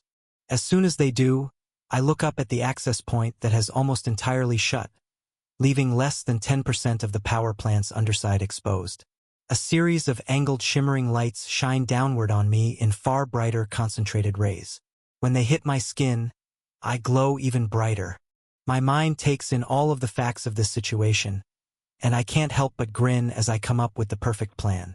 A long-range telepathy channel is formed, and I beam a message down to the Goblin Queen. "Come on, we're going up to the Citadel. Let's move before we're too late." Then, I turn to the Wyvern and activate my conceal skill, changing my appearance while I send it a message too. "I passed your test. Now, I need a favor in return before those doors shut." Chapter 728. Moments earlier, thousands of kilometers above in the Citadel, Ember still only has a 203 on his palm as he faces the noble demon sending a beam of strange black energy his way. The long red-haired human activates his astral form. While it is a limited version of the truly massive display he could show off in his dragon form, a dense green divine light expands outward to grow Ember's energy body to over 100 meters tall. Dense waves of ether flow into the astral form, and he lifts both of his hands in a resolute stance to block the black demonic beam coming out from the unique soul weapon. On contact, translucent waves of fire burst out from Ember's palms, and two walls of energy erupt from the collision point. One is dark black where the beam disperses, while the other is made of transparent fire. Both are of similar strength, and they make the entire dueling room's divine air pressure quiver. Andres continues to awaken the full form of his noble bloodline transformation, growing larger, and the beam of eerie vibrating black energy becomes stronger and stronger as he reaches a staggering 3 kilometers in height. The numbers on Ember's palm begin to tick upward, 3 at a time, then 6 at a time, slowly granting him more power, but the noble demon's transformation is far faster. His feet, planted into the ground of the dueling room, lose grip, and he begins sliding backward as the demon yells out for the entire citadel to hear. "The upper realm is not meant for bugs like you. The strongest warlords of the Ellipsia Citadel have grown senile enough to call for a human to help. It's that imitation of an astral form that keeps you alive in my presence. Too bad the peak of lower realm evolution cannot stand up against a noble demon." You lower races and lower-class worlds, bow before us. Know that we allow you to live. Fighting back now only sets your entire race's demise in stone. I will personally kill them all to set a precedent once I'm done with you.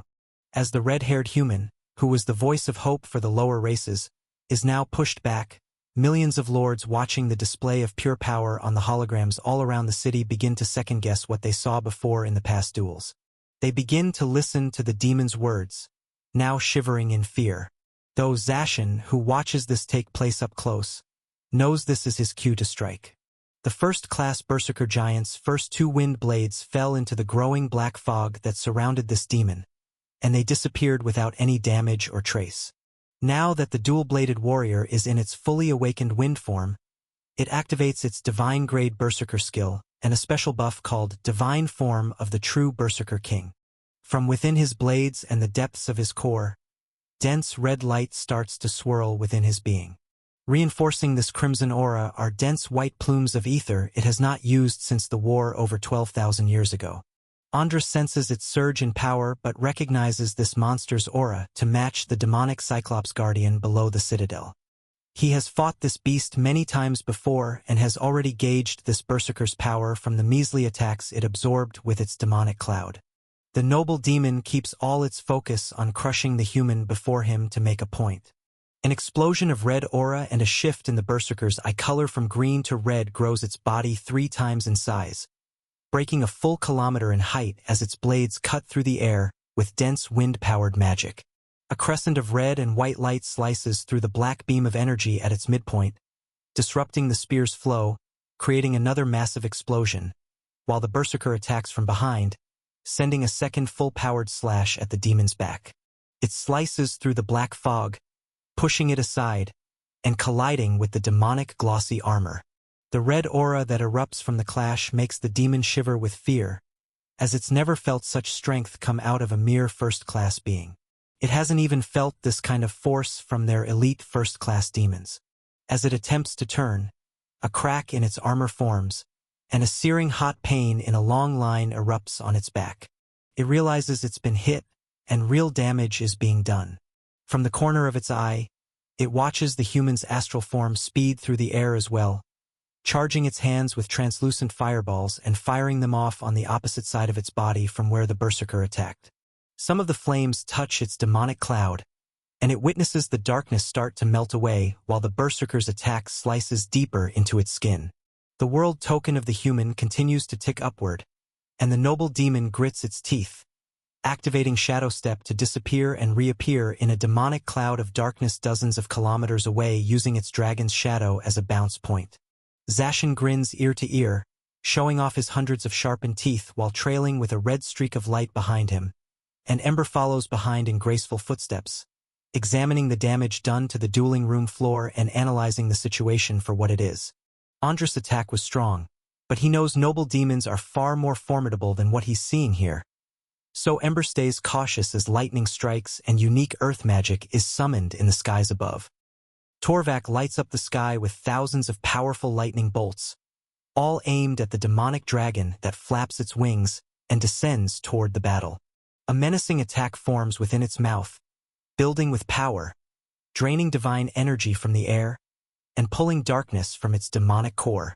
Did you know this story is from Royal Road? Read the official version for free and support the author. The attack is aimed directly at Torvak, as the waves of electricity speed through the air far faster than anything, striking the monstrous beast before it can even open its mouth. At the same rate as the demon below, its body grows in size, reaching a wingspan of 3 kilometers, but its growth is slowed by the static that runs through and over its being in the process. Portions of demonic energy covering its body are zapped away, and the density of the refined ether within Torvak's attacks is stronger than the automatic defenses in singular areas on this scaled creature.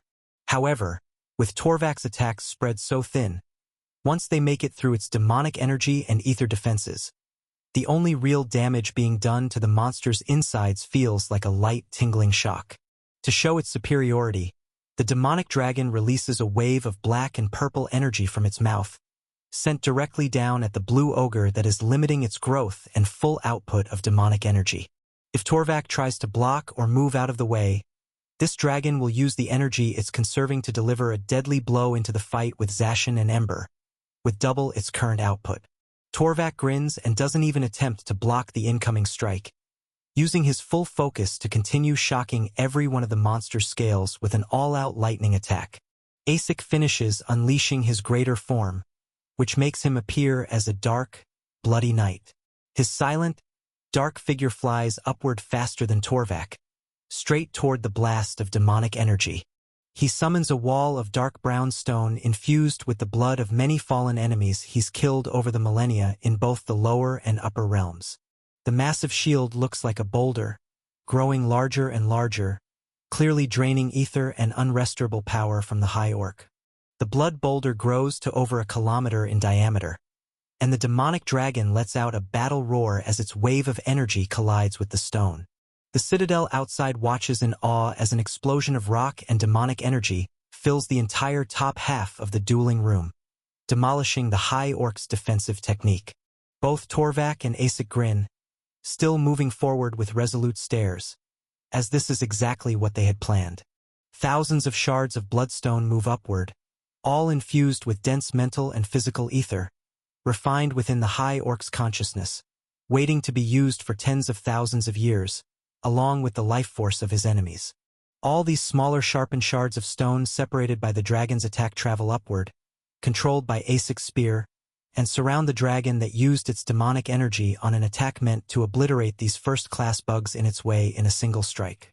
It should have worked, and the dragon's defenses should be enough to even block a full-on beam from its noble demon spear.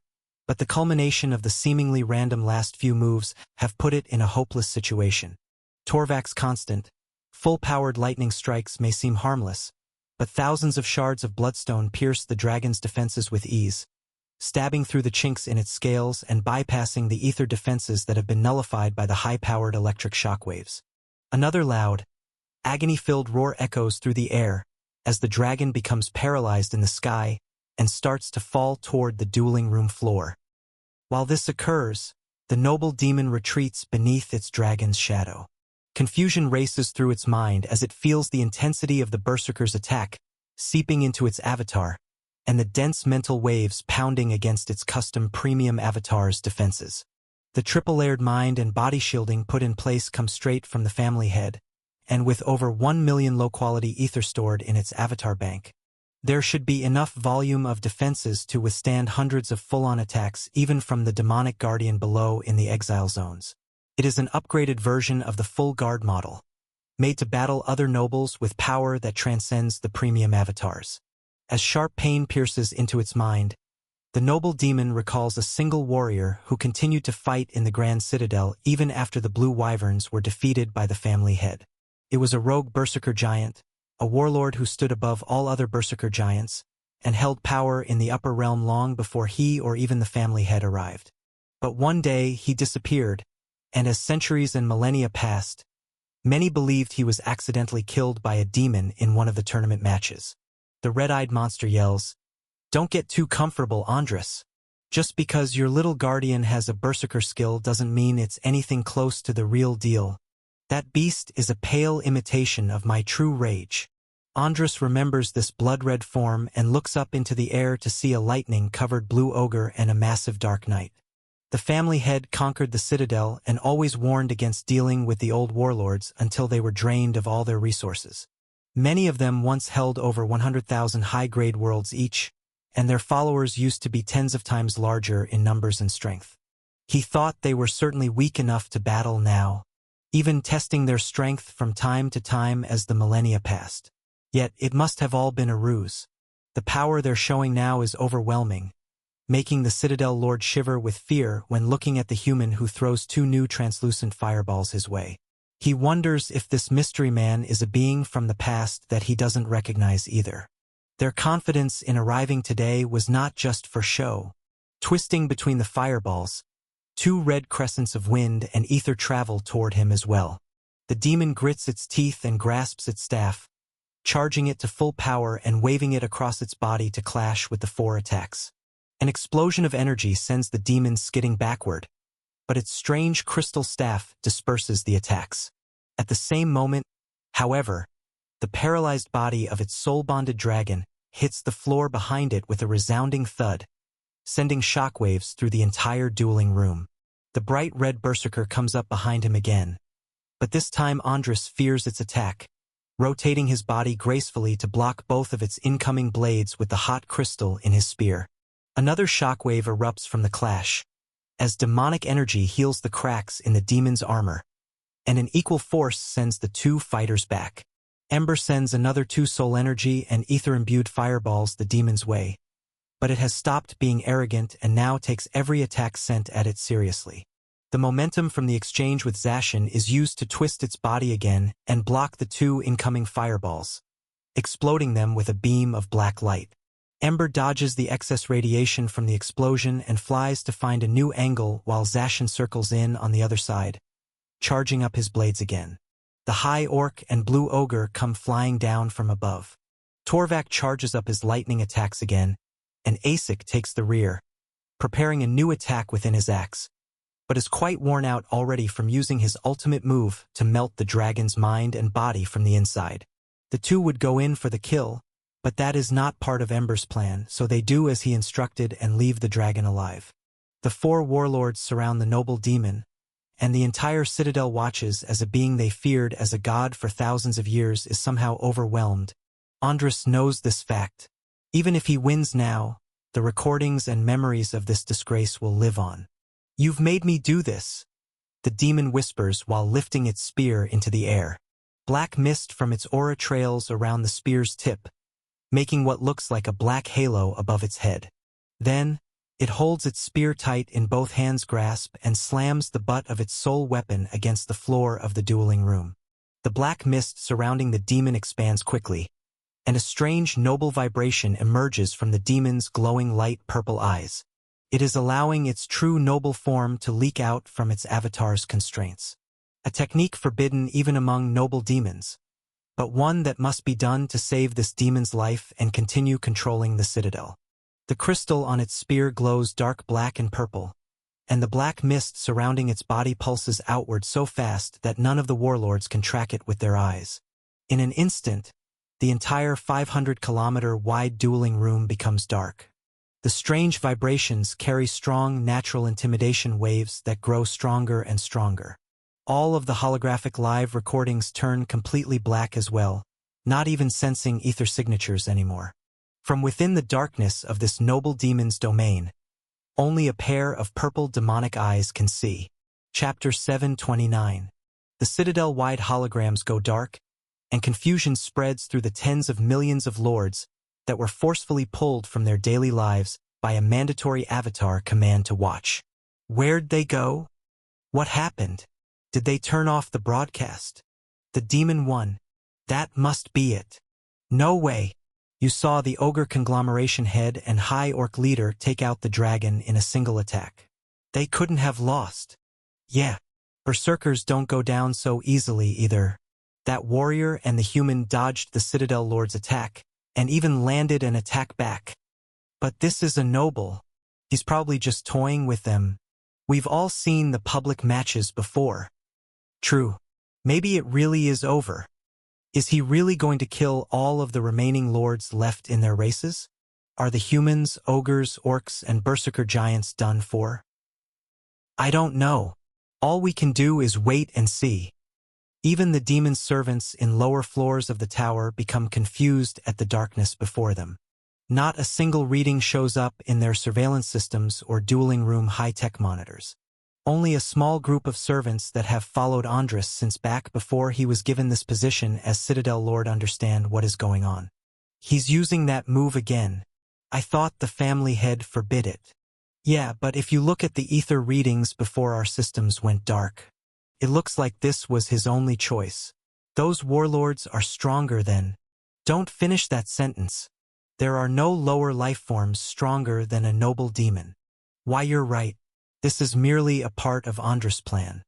He must be concealing his power so he can torture them beyond what the public should see.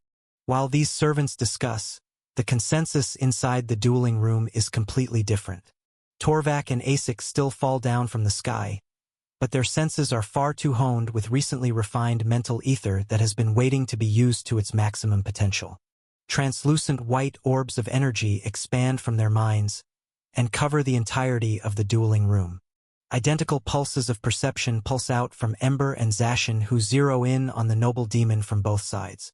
This demonic domain of darkness loses its efficacy almost instantly, as everyone in the room now appears as perfect white outlines in the vision of the four warlords. Two blades of wind magic are the first attacks to come within range of the demon, while lightning and shards of bloodstone rain from the sky. Ember charges up balls of fire in his fists, but watches closely for an opening, as he knows sending attacks off from this distance and this power level is quite useless. His thoughts become reality as the three-pronged spear in the demon's hand is spun around, making the dark crystal collide with both of the wind crescents coming his way. They collide and explode, but no sound can be heard within the abyss. The only tell that Zacian's attacks have been blocked is the dispersing ether energy that trails behind the demon as it points its spear at the berserker and lets out a beam of dark energy. The berserker's first instincts are to dodge, but it seems the demon's speed and power has increased by at least 3 times since the lights went out. The kilometer-tall berserker giant only has time to block with both of its blades crossed in front of its head. Zacian lets out a battle cry while he is pushed back, but none of the other warlords can hear him. Only see their strongest close-range fighter be sent flying back dozens of kilometers by a ruthless beam. At the same time, the noble demon uses its shadow step skill to move around in this darkness without any limitation. No bounce points are necessary. All it has to do is pick a place in the dueling room it desires, and it is there before anyone can blink again. It shows this off by disappearing and reappearing in between the thousands of lighting and stone attacks coming down upon it. The ether-infused outline of this monster blips all over the room, impossible for even the warlord's advanced ether senses to track within this strange abyss. This story has been taken without authorization. Report any sightings. The lightning and earth wielders narrow and tighten their attacks inward as the demon approaches, but its teleportation speed is too fast to adjust fully, and it's only hit by a single-digit number of stray attacks before the demon is right between the two of them. Unlike the dragon who took the entire force of Torvak's lightning to probe a point, Andras still has the entire strength of his custom premium-grade defenses active. The bloodstone shards that collide with his weak points are eaten away by the demonic cloud that surrounds him before any of the mental attacks can make their way into his true being. Still, both warlords swing their soul weapons with no fear. Yet, it doesn't do much at all. Asic's two-sided axe is stopped by the tip of the demon's crystal spear, while Torvak's club is stopped by the butt end of the staff on the other end. Shock waves of ether erupt from their clash, and the demon is struck by hundreds of lightning bolts and stone shards, but the culmination of these wounds only cracks his armor just slightly. Nowhere near as destructive as the attack Zacian pulled off at the start of their fight. A black beam of light comes out from the spear's tip, and Asic is forced to go on the defensive, rotating his axe to block and fill it with physical ether. He's sent flying backward, just as fast as Zacian, and once far enough, the demon rotates his spear upward. The beam of black magic tears through the lining in the ceiling as it leaves Asic's axe and comes down to hit Torvak in his other side with the same blast. His spiked club glows hot with all of the ether he can put into it and is pushed back in the same fashion. A visual of the demon raising his spear, with his mouth open, shows all the warlords that it is laughing at them for believing they could face a being with his level of power. From below, Zacian comes at him again, and all the demon has to do is point his spear downward to aim another deadly attack his way. The glowing red berserker spins around the black beam, only growing stronger when faced up against a superior opponent, and catches the demon off guard again. 2 crescents of ether-infused attacks get within his close-range aura, one colliding with his chest plate and slicing through, making that familiar searing sensation return of his skin actually breaking, while the second crescent aims for his neck. The demon shadow steps away before it can be hit again, right behind the berserker with the tip of his spear against his back, and lets out a black beam that sends the berserker flying across the abyss of darkness within this room again. If not for the eerie silence, the roar of agony could be heard from the red-eyed swordsman as a deadly black mark is burned into its back. Though it doesn't burn through all the way because 2 more forces curve in to counter the high orc and blue ogre from above that want more. Ember watches as the three of them collide over and over in the air, sending waves of ether out as they clash on semi-even ground. The demon has the technical advantage and clearly overpowers these first-class lords, heavily damaging them every exchange they make.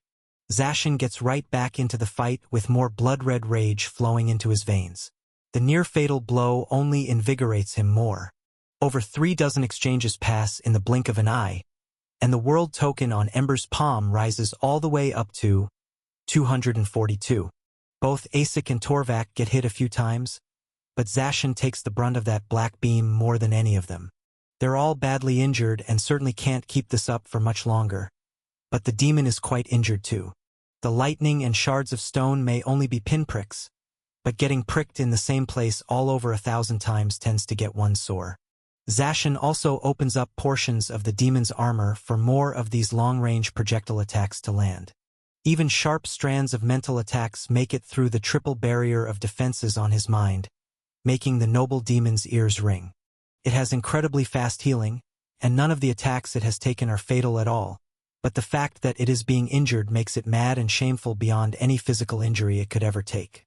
Mere first-class beings making a noble demon bleed chips away at its confidence and ego. For the warlords, being able to finally put their false ruler in his place after millennia of suppression means far more than any wounds they may receive during this battle. While being beaten to a pulp, they're having the times of their lives.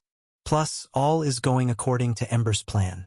Even the fact that their movements are slowing down, and the demon is still energetic enough to face them all like the battle just began, was predicted by Ember hours ago in their meeting over holographic devices in the Volterra district.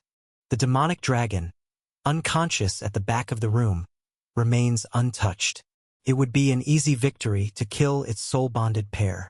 However, even Andrus Vermilion knows that these warlords cannot do such a thing.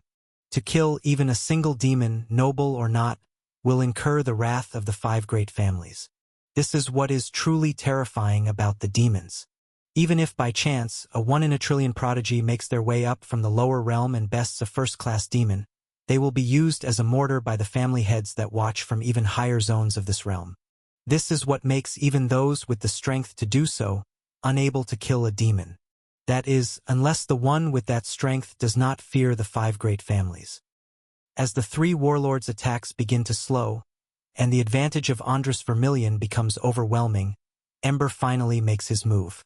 Zacian, Asik, and Torvak all halt once they're thrown to the back of the dueling room in separate directions, standing with their soul weapons ready, but this time do not jump back into the fight.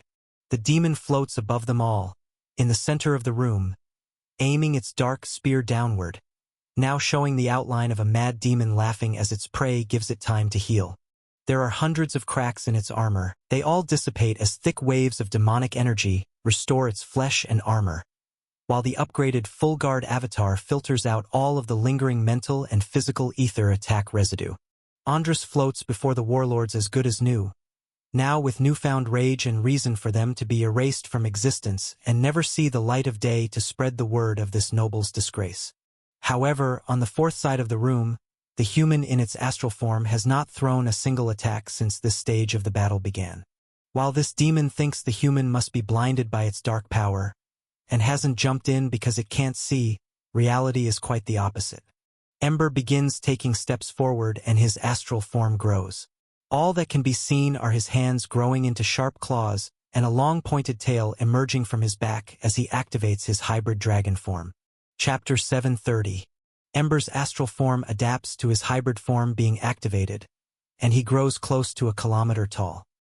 His sharp-clawed hands and feet glow hot with white physical and mental ether, and his long, pointed tail waves behind him, showing everyone in the room that he is clearly not a human. Outlines of ether-infused fire flicker all over his being, and the demon's purple eyes widen in fear. Andrus completely forgets about the warlords he's fended off and moves his spear forward, letting out a beam of dark energy at the new largest threat in the room. A white outline of indented scales forms all over Ember's arms, legs, and vital areas, and a toothy grin is visible on his face as he raises one of his clawed hands to block the beam of darkness. The palm-making impact glows with far more fire than the rest of his being, and when the two forces collide, The black beam disintegrates into nothing as it falls into the intensity of the flames. The demon's heart drops, as it doesn't understand what it's seeing right now. All it thinks to do is go on full attack mode and kill the enemy before him before it can do any harm. So Andras disappears in a shadow step and appears right behind Ember with his spear pointing right into his back. However, just as fast as the demon travels through space, Ember rotates his body and moves his free hand in front of the black crystal to intercept the blast. Another burst of ether is visible in the abyss of darkness as translucent fire is summoned to completely disintegrate the entirety of this dark blast. The demon shadow steps again, appearing above Ember, aiming his beam directly down on his head. But Ember moves his clawed hand, bursting with fire in the way again. The noble demon's yells of frustration are drowned out in the darkness as he disappears and reappears dozens of times all around the hybrid dragon, aiming for fatal blows. But Ember predicts his moves with impossible precision. What the demon does not know is that the moment he used this demonic domain and allowed his true form to leak out from his avatar, a strange vibration only found in noble beings began leaking out from his body. Advanced mental ether senses are enough to pinpoint his location the moment he appears back in the physical world, making the 3 first-class warlords that fought Andras earlier more capable than most. They have honed their perception for tens of thousands of years and can see through a divine-grade perception impairing technique like this, even if their avatar strengths are weaker. However, Ember can see a step further. The vibrations of a noble being once awakened cannot be hidden with normal means. Those who have tapped into this wavelength even once before can never unsee its power. Even as the noble demon slips away into a shadow form, moving as pure energy rather than interacting with the physical world, Ember's senses can still track his location and predict where he will reappear to strike. Andras yells into the void, filled with rage. His mind replays his demonic dragon being taken down in front of the entire citadel, and his own disgrace within the darkness of first-class lower lifeforms actually making him bleed. Now, a strange human with an odd monster transformation can predict the movement of his ultimate ability and disrupt his custom soul weapon granted to him from the family head himself like it is easy. Another dozen attacks go by, and when it's clear the demon's movements are getting sloppier and more desperate, Ember strikes back. He perfectly predicts the appearance point of Andras' next attack, and just as the 3-pronged spear materializes, Ember's tail acts as an extra limb for the first time in this battle, and the spiked point at the end slams against the middle of the demon's spear. Creates its own shockwave of force nearly equal in strength, but overpowering him isn't the goal. It is merely a distraction so he can twist around the demon's body while it's occupied, and use the fiery clawed fist meant to block the black beam, and instead thrust it into the side of the demon's dark black armor. There is still a dense area of strange protective black mist-like aura around the demon, but the flames covering Ember's body burn it away. A second shockwave of ether ripples through the room on contact. The demon's spear is pushed to release its full strike at the ceiling, pointlessly wasting energy, while deep fiery claw marks rip into the demon's side, crushing through its armor and tearing out flesh. From the energy released, both fighters are blasted backward, but only one is badly injured. Trails of white fire are left on the demon's side as it roars into the void and its eyes turn darker and darker purple. At the edge of the dueling room, Zacian lights up with amazement, as this kind of battle is what he lives for. The Berserker King is covered in dark burns with leftover demonic energy all over him, but adrenaline is surging through his body as he's never been able to fight so long with a noble demon before, and it was everything he's ever hoped it'd be. Now, he gets to see a great leader from his past take down the lord of this citadel that has been suppressing his people for over 10,000 years. Torvak and Asik watch the battle with more stoic expressions, as they're quite spent and have used over half of the refined ether available to them in order to take out that dragon and face off against Andras for a while.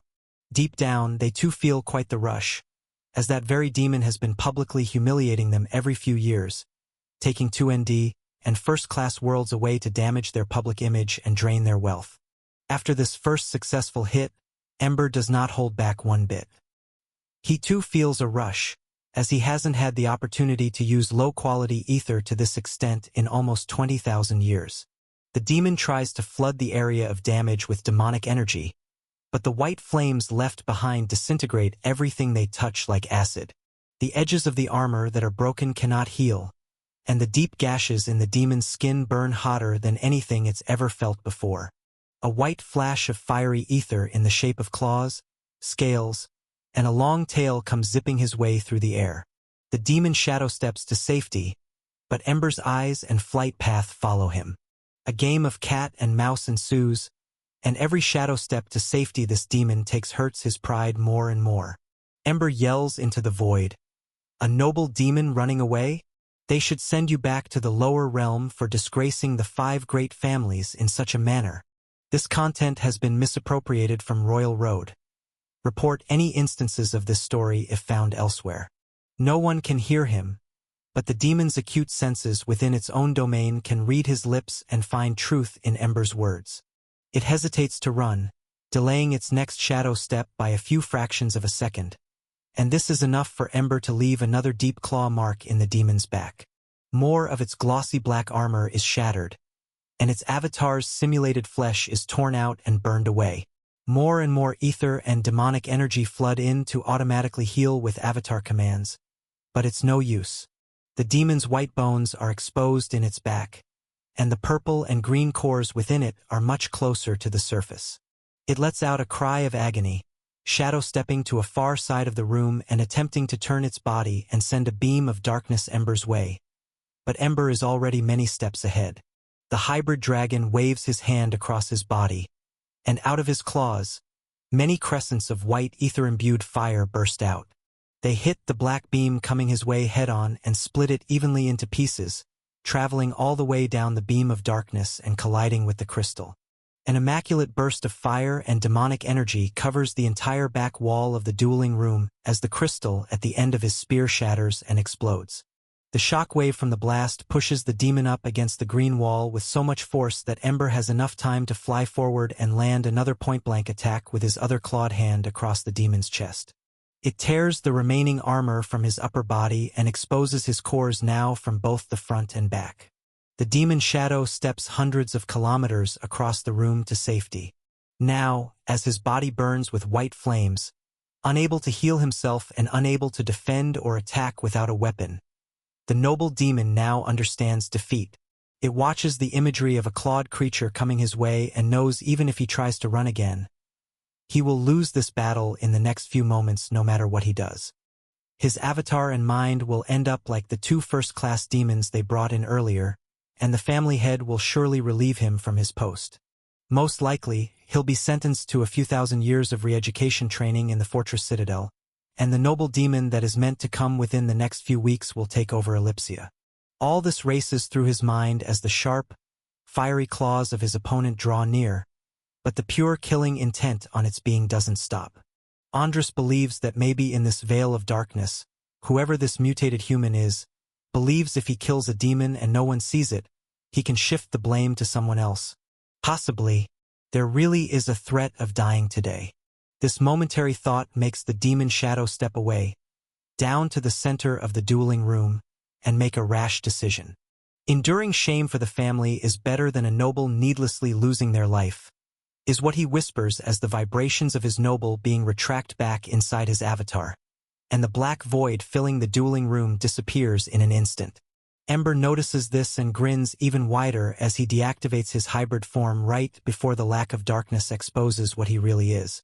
A loud thud ripples through the room as he shrinks back down to his human form, just over 100 meters tall, standing before the 3-kilometer-tall demon in the center of the room that is without a weapon and covered in white, fiery claw marks. The demon's eyes widen, and hope drips back into his heart as he realizes this mutant hasn't gone in for the kill. I was right. You won't kill me, he mutters to himself, then looks up at the ceiling that is covered in black burns and white fire from the spear's beam and Ember's attack residue. Then he begins to laugh, making the room shudder. You won't kill me. Ha! That's right. You cannot kill me, he yells in between laughs as demonic energy grows around him, but is clearly still being burned away in his injured areas. Shock moves through the crowds outside too, as the scene before them is not what they imagined there would be once the blackout pause in the broadcast ended. Did the human do that? No way, it must have been the Berserker. He was the only one that could pierce the demon's skin. How is this possible? I thought noble demons were invincible. They are. You hear what he's saying. If any of them kills him, the family head will burn the citadel to the ground and extinguish the race that killed him in both the lower and upper realm. So what? They have to surrender now, even though they won. They're the demons. They took over this zone of the upper realm. Their rules are law. I wish I got to see what happened when the broadcast went out. I just don't see how a noble could lose. You're right. Me neither. Against a human too. It's just absurd. Maybe it's a test. Maybe they're listening to us, to see if we're still loyal even when the Citadel Lord seems to be outmatched. You could be right. In that case, I think Andres can still win. Yeah, this is nothing. The demons are the strongest race in the upper realm. This is just a scratch. As the public reacts, and the servants below this dueling room scramble to figure out what is happening, Ember wastes no time and continues the show. He sends balls of translucent white fire from his fists at the noble demon, which are nowhere near as strong as the attacks he sent moments ago. The demon is able to dodge these with ease, and even summon enough demonic energy within his own fists to block and neutralize some of the attacks when he isn't fast enough to dodge. Streaks of white, green, and black energy move around the center of the dueling room as the two continue their fight, both significantly less powerful than their true forms. A series of familiar vibrations ripple tens of thousands of kilometers below the citadel, vibrations that cannot be felt by anyone but Ember and Andres. This cues Ember to send telepathy waves to the other three warlords to follow through with the final stage of his plan. Andres knows one of the vibrations quite well, and as he's battling for his life and reputation right now, he brushes it off as probably just another rogue lord being crushed by the exile guardian below them. Come on! Give up! All of you! Look what you've done! This display is enough to get all of your races completely erased. There is no reason to continue on. Surrender, it is impossible to kill me. I am a noble demon. This is what Andres yells as he watches the three warlords begin to creep in from the other corners of the room with their soul weapons glowing bright white. Ember's eyes look sharp. Nothing like a man who has given up or has any plans to surrender. This is clear to Andres, but he knows these recordings will be shown over and over again, and he believes he must preserve the little face he has left. He grits his teeth and blocks a powerful fiery punch from Ember. The rotation of his avatar exposes his ribcage and a bright green view of his true core. Torvak's voice echoes out from the side of the room as static energy grows around him and his massive club. Now that doesn't make much sense, does it? You say we've done enough already to doom our races? Yet we should spare your life. Zacian grins ear to ear as his red eyes glow and he scrapes his swords together. At the rate you're suppressing every race in this zone of the upper realm, aren't we all doomed anyway if we don't fight back? Might as well go down fighting. Asik slowly walks forward with shards of bloodstone forming like walls of spikes behind him. You have taken everything from us, and believe we should bow our heads and thank you? A surge of energy erupts from Ember's being, giving off highly increased mana radiation, and the ambient divine energy in the air pulls inward toward him more too. The world token on his palm ticks upward again, showing 1242 worlds. The next punch he throws is not so easily blocked. The pure force of it sends Andres skidding backward, and the fire imbued in his fist spreads over the demon's armored hands that blocked it. His glossy gauntlets begin melting away before his eyes, while he uses his other hand to block another attack. The flashing lights and shockwaves of impacts become faster and faster, melting away all of this demon's protective armor, and its dignity with it as tens of millions watch. Andres tries to fight back, but the overpowered blows of this human are too strong and fast to block or even see coming. He relies on instincts alone to survive for the few remaining seconds he believes he has, but yells out with rage. The Vermilion family will curse you all. You have no idea what you have done, lower life forms. The royal family head will show you true despair. If you dare kill me, you shall all soon wish you died here with me today once you understand your new fate. Ember flies through the air with even faster speed and kicks the demon in the back of the leg. Andras falls to his knees as Ember yells back. A noble demon has admitted his defeat? You cannot stand your ground against a human and 3 first-class lords? What a shame! The demons have grown quite weak. The entire central building starts to rumble at these words, and Ember uses both hands to create a white fireball and send it flying toward the kneeling demon's chest. It tries to block with crossed hands, but the force of the attack shatters his battered bones, setting his hands into a white fiery mess in the air, while the remainder of the attack hits his chest and sends the demon flying backward to the floor. Lightning bolts and bloodstone rain down from the air, pinning the defeated demon to the green dueling room floor. A high orc and a blue ogre land beside the demon with thuds, pressing their axe and club down onto the demon's shoulders, making their hot ether burn against the demon's face. Zacian lands with a thud between the demon's legs and stabs both of his red glowing blades into his thighs, shattering the last remaining pieces of armor left on this noble, and a weak cry escapes the demon's lips. Ember floats above with his arms crossed, counting down the milliseconds left before the end. The entire central tower shakes more and more, and that, in turn, makes the live broadcast vibrate too. Yet, no one inside the dueling room is the root cause of the shaking. When it looks like the 4 warlords are about to kill this noble demon and directly challenge the 5 great families, something not a single lord on the Citadel could have predicted happens. The floor of the dueling room cracks open, and a massive purple and black soul sword with an eye on its base plunges upward through the noble demon's chest. Chapter 731. I can see, feel, hear, smell, and fully comprehend everything simultaneously that is happening around me for over 100,000 kilometers in every direction. The ends of the exile zones, where little to no ether is left in the dead worlds, pile up even further than my vision. The memories of other citadels are vivid in my mind, but it seems even they are further away than my senses can travel as well. The upper realm is truly vast. However, the citadel above me is clear in perfect clarity. The conversation between Ember and the Citadel Lord is fresh in my ears, and the damage covering the walls of that dueling room paints a perfect picture of what happened, showing me exactly what I must do next.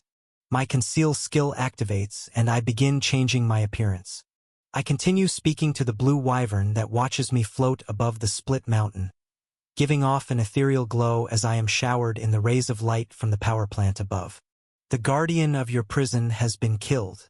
Now you may roam freely again. I'm correct, aren't I? He replies through the telepathy link I've created, without hesitating any further. That is true, but you showed no signs of nobility before you fought. Is it possible to awaken this path without being born into it? This could change everything. I look up at the closing doors and back down to the wyvern again. You can ask all the questions you'd like when this is over. I need you to help me now before those doors shut. While I speak these words, my conceal skill continues changing my pristine, white, glistening true noble human form. 3 horns grow from my forehead, and I allow my demon lord's core to flood the outside of my body with dark purple demonic energy. I even coat my crimson soul sword with the darkness, making it glow black and purple. I activate my greater form, imbuing it with demonic energy instead of pure mana to grow, simulating the exact consistency I watched the demon's back on my homeworld use. The wyvern's eyes widen even more, as its vision is sharp. But the more ether and demonic energy I pour into this disguise, the more it becomes unsure of what it is seeing. This is a real noble bloodline transformation. The demonic energy and demon lord's core are genuine as well. However, there is a mana-based soul energy core that dominates my body, and the beautiful form and awakening it just witnessed would be impossible for a demon to achieve. It is simply not in their nature. While the wyvern tries to wrap its mind around what it has just witnessed, it still jumps into action, flapping its wings and flying through a zone barrier that has been deactivated from its guardian's death. At the same time, I send another telepathy message to Ava, as I have a job for her to do too if I want to pull this off without leaving any loose ends. She instantly agrees, with no questions asked, opening up her system storage and zipping around the mountain collecting the soul weapons and corpses of dozens of fallen demonic guards. In the next few seconds, the wyvern flaps its wings fewer than 5 times, curving upward all the way up the mountain hundreds of kilometers high. It feels a rush of energy as many of the ether stones it flies over at close range are drained. A white aura of the ancient monster's ether expands as it feels the invisible cage it has been living in lifted by a mystery man. The wyvern's energy form grows in size even larger than my demonic greater form. Green light flashes as Ava circles the mountain, getting closer and closer to the top. Then, all 3 of us collide atop the mountain, and the wyvern doesn't stop its upward momentum. I stand on the wyvern's back, and Ava stands on its tail. Demonic energy floods out from my core more and more, surrounding the wyvern's thick ether aura and creating a pseudo-greater form that I can bend to my will. As we fly upward into the shimmering white light, the blue wyvern appears to be turning into a demonic dragon that looks exactly like the one Draco Vermilion bonded with, the same dragon Ember killed back on the human world. The final touch to my disguise is shifting the numbers on my palm to a 1, and doing the same for the wyvern. If you stumble upon this tale on Amazon, it's taken without the author's consent. Report it. I share my stealth skill with Ava, and she disappears from sight, using 3% of the stats from over 1,000 worlds to hide her being. The 3 of us fly through the closing doors into the bright white reactor's light, and the doors shut with a massive, echoing thud moments later. The entire central peak goes silent and dark once we leave, with only a small number of demonic guards remaining, struggling to pull themselves out from the rubble and avalanches that destroyed the mountain of dead worlds. The wyvern's speed grows faster and faster as we begin spinning and tearing through the maintenance walkways and inner workings of the hot white, green, and silver reactor that connects the central tower down to the exile zones. Crystal clear images of the battle within the tower coming to its end are all I see above. The demon being pinned down by 3 incredibly strong monsters with similar refined ether auras, surpassing the limits of their avatars. Glow bright as Ember hovers above them, listening to the demon warn them about their race's demise if they kill him. From the memories I've absorbed, the words of this demon, and conversations among the lords all over the Citadel that I filter through, I understand the implications of this situation very clearly. If anyone kills a demon, the wrath of their family head will exterminate their entire race. These monsters may have the strength to do so, but there are greater powers and complicated politics involved. Ember would have ended this battle far sooner if it was easy to do so. Therefore, the only way to get away with such a feat would be if their own flesh and blood killed their own, and for good reason. This demon race is obsessed with power and the perception of control. So, I'll play their game and give them exactly what they want. A demonic grin spreads across my face, showing off my sharp teeth and features as I channel dense ether and demonic energy into my soul sword and prepare for impact. The wyvern slams into the underside of the Citadel's base without any hesitation or fear, using hot, sharpened ether on its pointed head to tear through the green structure. We plunge upward through an empty room with moving floor mechanisms, and the impact makes the entire structure of the building shake. Milliseconds later, we fly hundreds of kilometers upward, crashing through the next floor. This room houses strange avatars in the shape of demons with other monster souls powering them, trapped in some kind of mind control spell. All of these servants look frantic and stressed at first, but this is soon waved away as the shockwave of our entry blows them all to the walls of the room, knocking them out cold from our natural intimidation. More and more floors are broken through, quicker and quicker as the wyvern flaps its wings through the green divine structure, breaking multi-kilometer-wide holes into it as if it's just flapping through thick air. Some are storage rooms, others have more servants watching surveillance systems, and a few are empty rooms similar to the first floor. I hold on, charging my blade, and prepare for the final floor where my target sits, pinned down and helpless. I activate Screech, simulating the sounds of a demon and dragon letting out a horrific battle roar as we break through the floor. I leap upward with my sword leading, piercing and shattering the noble demon's divine and demonic core in a single strike as more and more of the floor dividing us breaks apart. Ember watches from above as this occurs, sending waves of telepathy to the other warlords, and they all leap backward once the room begins to flood with waves of demonic energy, far stronger than anything Andrus produced during their fight. A massive shockwave of ether and divine energy is released as the Citadel Lord's avatar is shattered, and he is killed in front of tens of millions of lords watching live. A truly demonic sight unfolds as the corpse of this noble demon, Andrus Vermilion, is lifted into the air on a glowing purple blade.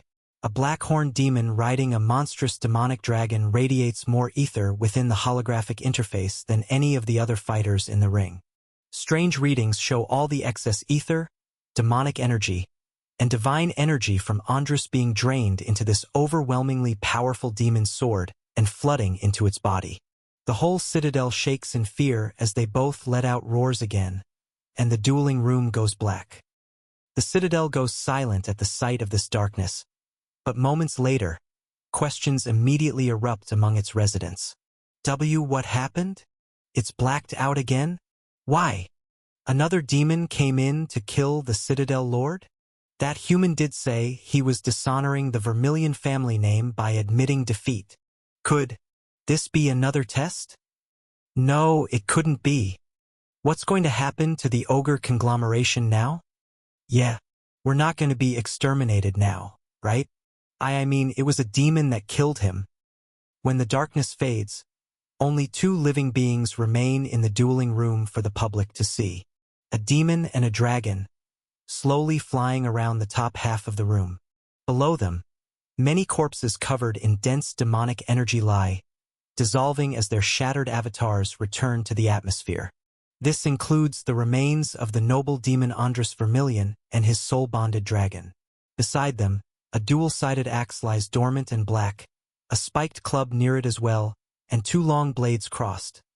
All left where the warlords were last seen. Their remains are unrecognizable, like melted piles of flesh covered in the same demonic energy that trails behind this mystery demon. Even a small pile of demonic energy-covered remains, glowing with flickers of white fire, sits on the dueling room floor where the human was last seen. Given the darkness, it is impossible to know what truly happened from the public's perspective. All they know is that it was gruesome and not even close. This demon completely overwhelmed them. The demon that crashed the show speaks in a cool and calculated voice, its wise eyes sending shivers down spines as the holographic live feed zooms in on its face. The Vermilion family name is not one to be thrown around lightly or used to win petty duels. Do not compare true noble demons to the weak, showing this false lord, Andrus Vermilion, has made you believe is the pinnacle of power. There are far greater forces above that you must fear. The strange demon's eyes glisten with dark purple energy, shining with an ethereal white glow from deep within. Then it grins, letting out an aura of intimidation so strong the entire dueling room's walls begin to shake and crack before the public's eyes. As the walls splinter, waves of that intimidation leak out from the central tower, and tens of millions of lords feel its full strength, even thousands of kilometers away. The demon speaks again, raising its purple sword, which bears an eye at its base that looks even more malicious. I, Draco Vermilion, declare myself the new lord of the Ellipsia Citadel. Chapter 732. Level Up, X 5016. Use Absorption. Skill Dark Mist. Upgrade, Divine Grade. Yes. No. Congratulations. Rising Emperor's Domain milestone reached. 8792/50,000 worlds claimed. New perk unlocked. Path to Domination. Info. Generals may now borrow an additional 1% each of total borrowed stats. Fast Travel. I is now available for all generals. The Rising Emperor may now borrow an additional 5% of all base stat points and mana control efficiency from all subordinates under the allegiance of the Rising Emperor. The caster may only borrow or share exclusively. Both actions cannot be performed simultaneously. Members affected by this perk are not required to be within range of the Rising Emperor's domain.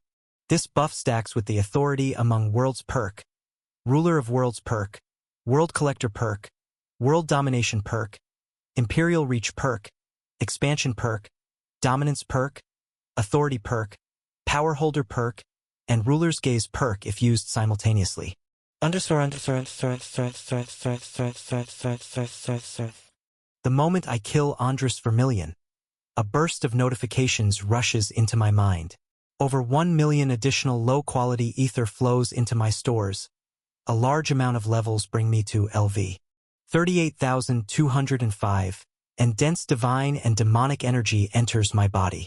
One strong noble-grade world now floats beside the Exile Guardian's world. Behind it, 999 new first-class worlds float as well.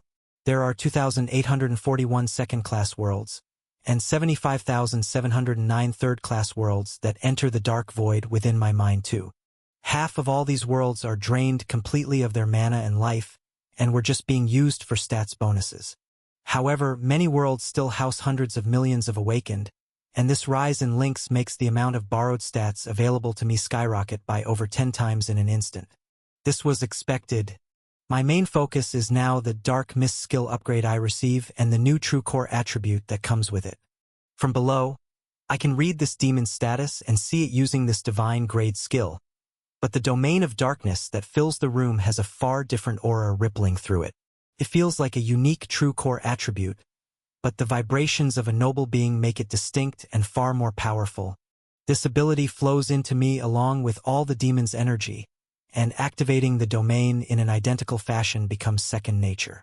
I see as though it is as bright as day in perfect clarity as the darkness shrouds the room again, and I send waves of telepathy into everyone within the room as the wyvern and I fully burst through the floor. The instant the darkness hits, Ava leaps into action, using a shared image of the room through my eyes via the spectate perk in my Rising Emperor's domain to navigate even while she is blind. I jump off the wyvern's back, and it dives down while I soar upward. Ember steps through the air closer to me, activating his hybrid dragon form, then fully transforming into his full black and red dragon appearance. As the wyvern and true dragon pass each other in the darkness, they recognize one another by their energy signatures. "You've returned," the wyvern whispers in the darkness. "Follow the others and trust in my plan. The Grand Citadel will be reclaimed, but we must be patient," Ember replies, sending a strong wave of telepathy piercing through the darkness. Demonic energy envelopes his being, and I share my concealment skill with Ember to let him alter his appearance to match the demonic dragon disguise I flew in with. Ava's speed increases even more as she's granted an additional 1% of borrowed stats, and she darts around the room in darkness, setting the stage. The many corpses of demonic orcs and Cyclops guardians in her system storage are perfect for the deception. The Goblin Queen takes out soul weapons nearly identical to the warlords and places fallen beasts in their positions. 2 large guards are used for Zacian, and the massive longswords of spear-wielding guards are crossed to replicate his image. Leftover avatar flesh, still dissolving from many of Ava's kills, is placed beneath where Ember once stood. I send waves of demonic energy from my palms down at the displays, and Ember adds to the effect, casting a small amount of white fire down where his corpse should be. The warlords watch as the demonic dragon they witnessed crash their duel transforms into the dense ether signatures of an old forgotten friend. Without hesitation, they all climb onto the wyvern's back, including Ava, and dive into the hole created in the center of the room. The moment they disappear out of sight, the dark mist covering the room lifts. I follow through with my plan to simultaneously get away with killing a demon publicly while bolstering the Vermilion family's prestige. The entire Citadel watches as I release an overwhelming aura of intimidation while acclimating to this immense rise in power and yell my declaration. I, Draco Vermilion, declare myself the new lord of the Ellipsia Citadel. In the same instance, the memories of this noble demon I just killed flood into my mind. Just like the other 2 noble beings I've killed in the past, the memories of this demon start off in a monster-infested world of darkness. It began as a fledgling demon, just like Draco Vermilion. However, I watch it fend for itself for far longer than expected. Over a full century of mindless violence passes, and the similarities between this noble demon and my past memories of one are striking. Its raw strength and power overwhelm all other beasts on this world, like it is born to be a king. Taken from Royal Road, this narrative should be reported if found on Amazon. It grows in stature with every kill, draining demonic energy from its enemies and the atmosphere itself. I watch the demon rank up, growing into a greater demon, then an archdemon, dominating this world and slaying triple-ranked-up demonic beasts that would normally be far beyond its limits. While these memories flash by, a phrase the Wyvern spoke to me before we entered the Citadel comes to mind. He asked if it was truly possible to awaken nobility if not born into it. This thought resurfaces when I feel the first unsealing of a noble bloodline within this demon's memories, and the total authority and domination it wields over its homeworld once it does so. It makes me question why other beings on that world hadn't awakened their noble bloodlines too, as they were all born onto a noble grade world with enough energy to do so. As more time passes on this dark planet, the demon begins cultivating red divine threads. As the sector of the galaxy this planet resides in is dense with natural divine energy, much closer to the source than most worlds I've seen in other memories. In just a few years, it forms its own red core, and a decade later manages to awaken its orange. Other beings on this planet achieved similar feats, taking longer. But even when this demon had no divine energy to pull from, it could kill its stronger divine cored adversaries easily with its noble bloodline transformation and natural strength. It takes this demon another half-century to move through the sector of space and absorb more of the ambient divine energy its planet flies through before awakening its yellow core. Another full century passes, but not much changes in that time. There is enough demonic energy for the demon to continue strengthening its dark core, but at the rate the divine clouds in space drop threads into this world, the demon knows it will surely die of natural causes thousands of years in the future before reaching the next stage. It is merely an unlucky draw. This demon has conquered its world, but gazes up into the star-filled sky through the thick clouds of darkness shrouding its world. Lonely, wishing for more, it has never faced an opponent that truly gave it trouble. This demon was naturally gifted and found its limits far too young, never able to push its true potential.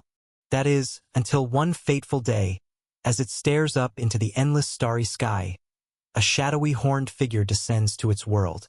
A bright green core burns fiercely in its chest, and a cloud of divine energy so strong that even this noble demon struggles to breathe and remain conscious under its pressure. The entire world feels as though it's shaking as a being, simply too powerful for this realm, visits and makes this lonely demon an offer it cannot refuse. We who have been born into the path of nobility look down on worlds, not up at the stars. I will show you true power and give you a reason to become stronger. I shall form the fifth great family, and you shall serve as a noble demon of the Vermilion bloodline in a kingdom called the Upper Realm. These are the only words I recall from this shadowy figure, as a block of memory is carved out from that demon's consciousness, just the same as the exile guardian who faced this same strange demon. The fact that a green core showed up in physical form in the lower realm is confusing enough, but the overwhelming horror, fear, and submission rippling through my mind once this demon regains consciousness are even more intriguing. The same total loyalty to the family head is wired into this demon as I relive its time training within the fortress citadel, battling countless demonic beasts and sparring with another noble demon, handpicked from the lower realm at a similar time, named Cisco. The two of them trained together for over 5,000 years. In the meantime, every few centuries, a new second or first-class demon is brought into their ranks. Many of these demons remain within the fortress citadel to continue their training and education. Eventually, after a large disturbance throughout the entire green zone of the upper realm, the family head grants the two noble demons ownership of their own smaller citadels to manage and strengthen the family's influence. During this grand event, another lapse in this demon's memories is shrouded by the family head's dominance. It is impossible to get a good look at this figure or know his true plans. The memories left in this noble demon's mind are hardly a step above the exile guardian's, at least regarding the information I'm looking for. Another 12,000 years pass, and every few hundred years, another strange disturbance appears in the demon's memories, obscured by the shadowy figure of a large horned demon I've grown to accept as the family head's appearance. Each time, a stronger sense of fear and loss of hope, disintegrating individuality, and unquestioning loyalty is left behind. However, some interesting knowledge is sprinkled within. It is not all useless. Hundreds of business meetings flash before my eyes, a growing panel of Vermilion family demons strategizing to acquire planets from stronger races and legacy businesses that surpass them in wealth across various citadels. These long, meticulous plans unfold over millennia. Tens of thousands of duels and sparring sessions against first-class lords who dare to challenge the demons, as well as the overseeing of the Exile Guardian under the Citadel, play out in vivid detail. The memories of this noble demon looking out from the top floor of the central tower, gazing down at the city, are interspersed with its memories from its home world. Gazing up at the sky, it is torn between the knowledge that it is no longer the strongest, though it holds power over millions, and the simplicity of its past life, believing itself the strongest but confined to a small world. This very thought races through its mind during its final duel. Saddened by the fact that it was defeated by first-class lords, it remembers a time when its natural greed for power was not suppressed by the family head. Maybe if it trained on its own, and grew according to its own rules, it could have beat these lower lifeforms. The demon reflects on how it became dull and submissive, a pawn in someone else's game. A strange, blissful release echoes in my mind. Even as it curses those who opposed it, Andres Vermilion is strangely content in his final moments as I crush its core, knowing that whoever killed him is following a path he never could. Many more intricacies of long-term plans and numerous commands for avatars to trigger certain actions within the Citadel rush into my mind as I circle the empty room on Ember's back, filled with the fake corpses of warlords below me. The central tower continues to tremble. The walls of the dueling room I stand in crack more and more as my aura spreads, and the servants on the lower floors of the tower forcefully shut down the Citadel-wide broadcast once they realize their ruler has been killed in such a manner. Instead of the holograms across the city going dark as before, they all completely shut off, signaling the duel's end and confirming the chaotic display is truly over. The crowds throughout the Citadel erupt with mixed reactions. What just happened? One of the earlier broadcasts in the Volterra district announced another noble demon was going to arrive here. Was this planned? No. How could they plan such a thing? Maybe he was just watching and decided to kill a demon that betrayed their values. This Draco Vermilion looks much stronger than the last Citadel Lord. You're right. He only had a single world on his palm, and he killed all those fighters and the Citadel Lord with raw strength alone. He seems even more ruthless than Andres. Now all the powerful organization leaders who protected us from the demons taking over have been killed. Is it really over? I don't know. What's going on? Yeah, this is all too weird. Are the humans, ogres, orcs, and berserkers being exterminated or not? I don't know, but the Citadel is still completely locked down. We can't leave or send any messages for help, so we're at the whims of this demon. He can kill us all in a heartbeat if he wishes. Maybe he's a rank above a noble demon? How else could he achieve such a domineering victory? No way. What if he set all of this up, and he'll turn us into servants, not just the races that offended the demons? We'll just have to wait for an announcement. There's nothing else to do. We're truly powerless. The Citadel is his now. The awe and tension from this duel between the lower races and the demons ends in a manner no one could have anticipated. The Vermilion family has demonstrated its dominance by killing all who opposed them, along with the noble demon that failed to uphold its family's honor. The new ruler's intimidating presence ripples through the minds of every lord for tens of thousands of kilometers to the edges of the Citadel, even after the broadcast cuts off. Not a single soul outside this isolated Citadel knows what has transpired. Monthly surveillance transfers are sent to the Grand Citadel every 30 days, so it is not unusual for there to be no news for long periods. The Grand Citadel is millions of kilometers away. What is unusual, however, is receiving an emergency system message signifying a demon from one of the 5 great families has died. This is what rings in the Vermilion family head system interface as an automated series of notifications are sent out the instant Andres is killed. Simultaneously, for more automated notifications ping in the systems of other family heads, lighting up system messages across all of the higher colored zones of the upper realm. Chapter 733. Memories of Citadel commands only available to Andres Vermilion are fresh in my mind. Plus, the repercussions of killing a demon contracted with the 5 great families in the upper realm are clear as day as well. I'm positive at the very least, the family head is already aware that an event has happened here today in this citadel, so it is best to be ahead of the curve and make him aware of exactly what happened myself. My eyes close, and I retract my waves of intimidation inward to allow the citizens of the Ellipsia Citadel to breathe, while focusing my energy only within the central tower. Over 10,000 years' worth of Avatar commands from the Citadel Lord are fresh in my mind, and it is merely an automated transaction of ether and divine energy in very specific movements within this tower. It is like a massive machine that controls the Citadel, and the prior Lord's avatar linked directly into it, making his thoughts turn into actions. I for one don't have complete control over the Citadel functions like Andras did, however, I can easily replicate the energy flows to do tasks I remember this noble demon doing, recreating the ether and divine energy flows to get the result I wish. I grin and send a concentrated shockwave through the tower, and in turn, vibrations of mirrored shockwaves ripple throughout the citadel.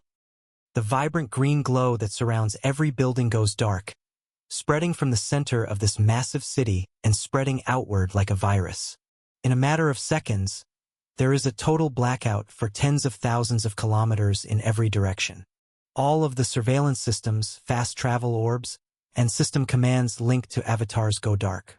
At the same time, a blue wyvern bursts out from the bottom of the central tower with warlords and a goblin queen on its back, and flies through the dark towers at incredible speeds. They make their way away from the center of the city, and aim for the High Orc's private tower near the edge of the citadel. In the meantime, the servants of the last Citadel Lord go into a panic. Half of them are injured from the shockwaves and intimidation from the surprise intruders, while others have just had their loyalty commands broken after millennia of slavery and mind control and have no idea what to do with themselves. They're technically free, but an even more sinister Citadel Lord is now their ruler. I keep up my disguise while standing on Ember's back as he slowly flies in circles around the top of the dueling room, and feel a tingle of telepathy enter my mind.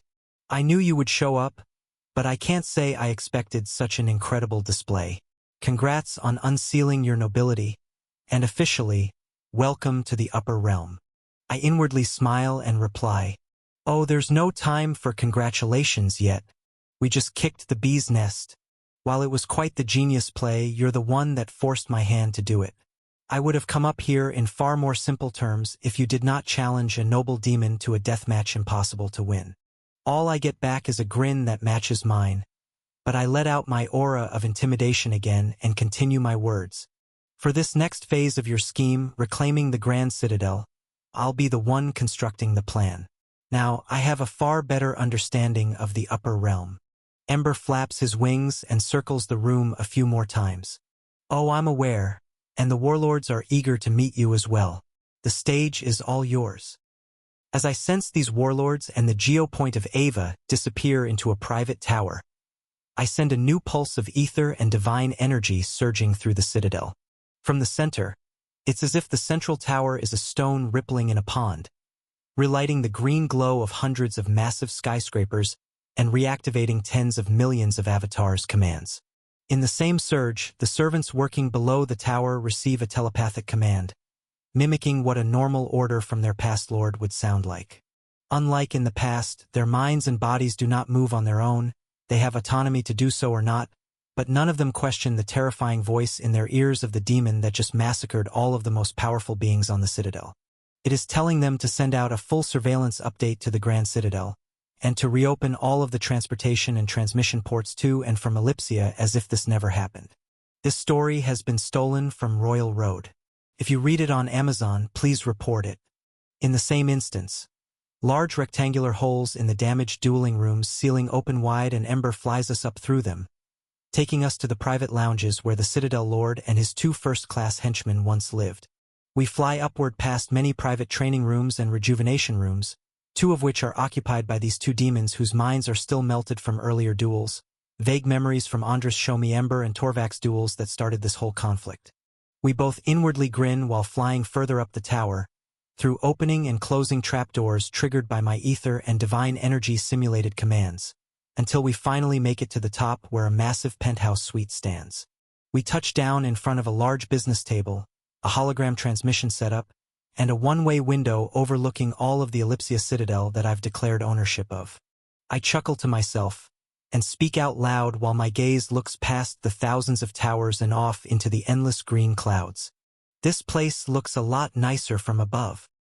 At the same time, over 10 million kilometers away, a long-horned demon with shadows surrounding its being floats in a dark chamber at the center of the Grand Citadel. Its eyes are closed, but opening them wouldn't help him see any better in the mental chamber it rests in now. Around its being, a bright green glow heats up the air and bends space toward him, but gravity and space itself work in strange ways where he floats. If he were to move his head upward to look up at the black abyss for a sky, he would not see a thing. However, in the depths of this long-horned demon's mind, it knows a bright cyan cord being watches him from a zone above. It is impossible for this green cord demon to travel there without approval. But this chamber links every zone within the family head's minds to communicate in a very unique fashion. A string of notifications echoes in this green cord demon's inner mind. First, it makes him aware that a member of his Vermilion family has died. Then, no more than a minute later, a full holographic display of the duel that took place today in the Ellipsia Citadel is delivered in crystal clear quality by the killer himself. Before it can formulate thoughts of its own on the matter, the cyan light above speaks, vibrating in his mind, impossible to resist. Your first family member has died, and it was one walking the path of nobility. You have not been established long enough for this to be of old age. What has happened? An explanation is necessary for the higher family heads, Muriel. The long-horned family head cannot see, nor directly communicate back to this being, but he can speak into the void of the chamber, and those who wish to listen can hear. He sends the data of the full duel into the void, and speaks in a steady and unbothered tone. This was within my expectations. I've summoned a new noble demon to my ranks from the lower realm. It seems he has very strong convictions and wishes to keep the Vermilion family name untarnished. I see nothing wrong with his actions. It is a complicated matter. Please take a look for yourself. As Muriel Vermilion's words fade away into the abyss, and the surveillance recordings disappear as well, all that is returned is silence. The cyan light fades to black, and the long-horned demon continues to sit and wait within the void for a response or for other family heads to question him. A long silence follows. However, just as gravity and space work in strange ways within this chamber, this results in time flowing in odd ways as well. Just a single second could pass in the mind of the waiter, but years in perceived time may pass for those above. The opposite can be true depending on who decides to enter the chamber, and how much power they decide to use. Muriel knows to take his time in the chamber as a mental vacation, as little to no time passes in the outside realm while in here. So, he is awoken from his stare into the darkness by laughter above. The cyan cord voice vibrates into his mind again. Draco Vermilion. Huh? I like him. He reminds me of you when I first summoned you into the Morvale family. Rebellious, but he has loyalty to the demons, and I can see it in his eyes. He truly seeks to climb. Tame him early, and nurture him. This may be your ticket upward. I will check in on your progress in another 1,000 years. Muriel smiles, but the chamber does not convey such emotions. He respectfully replies, "Thank you for your words. I'm glad we're in agreement." Muriel prepares to sit in darkness for another few years of perceived time in case another response comes back. But almost instantly after he's thanked the Morvale family head, another resounding soul-shaking voice enters the long-horned demon's mind. A dark blue gravitational field presses downward throughout the entire chamber, affecting everyone below, piercing into both the Vermilion and Morvale family heads' minds. The Vanguard family does not approve. Eliminate the threat. As soon as it comes, the dark blue soul-crushing gravity fades away, and Muriel Vermilion exits the chamber instantly while emitting a dark menacing aura in reaction to these words. He knows if a family head this far up sends such a direct statement, no other messages will be sent. His time in the chamber following this would be a waste of mental capacity. This unexpected response has turned this exciting surprise into an event that has made the Vermilion family head extremely angry.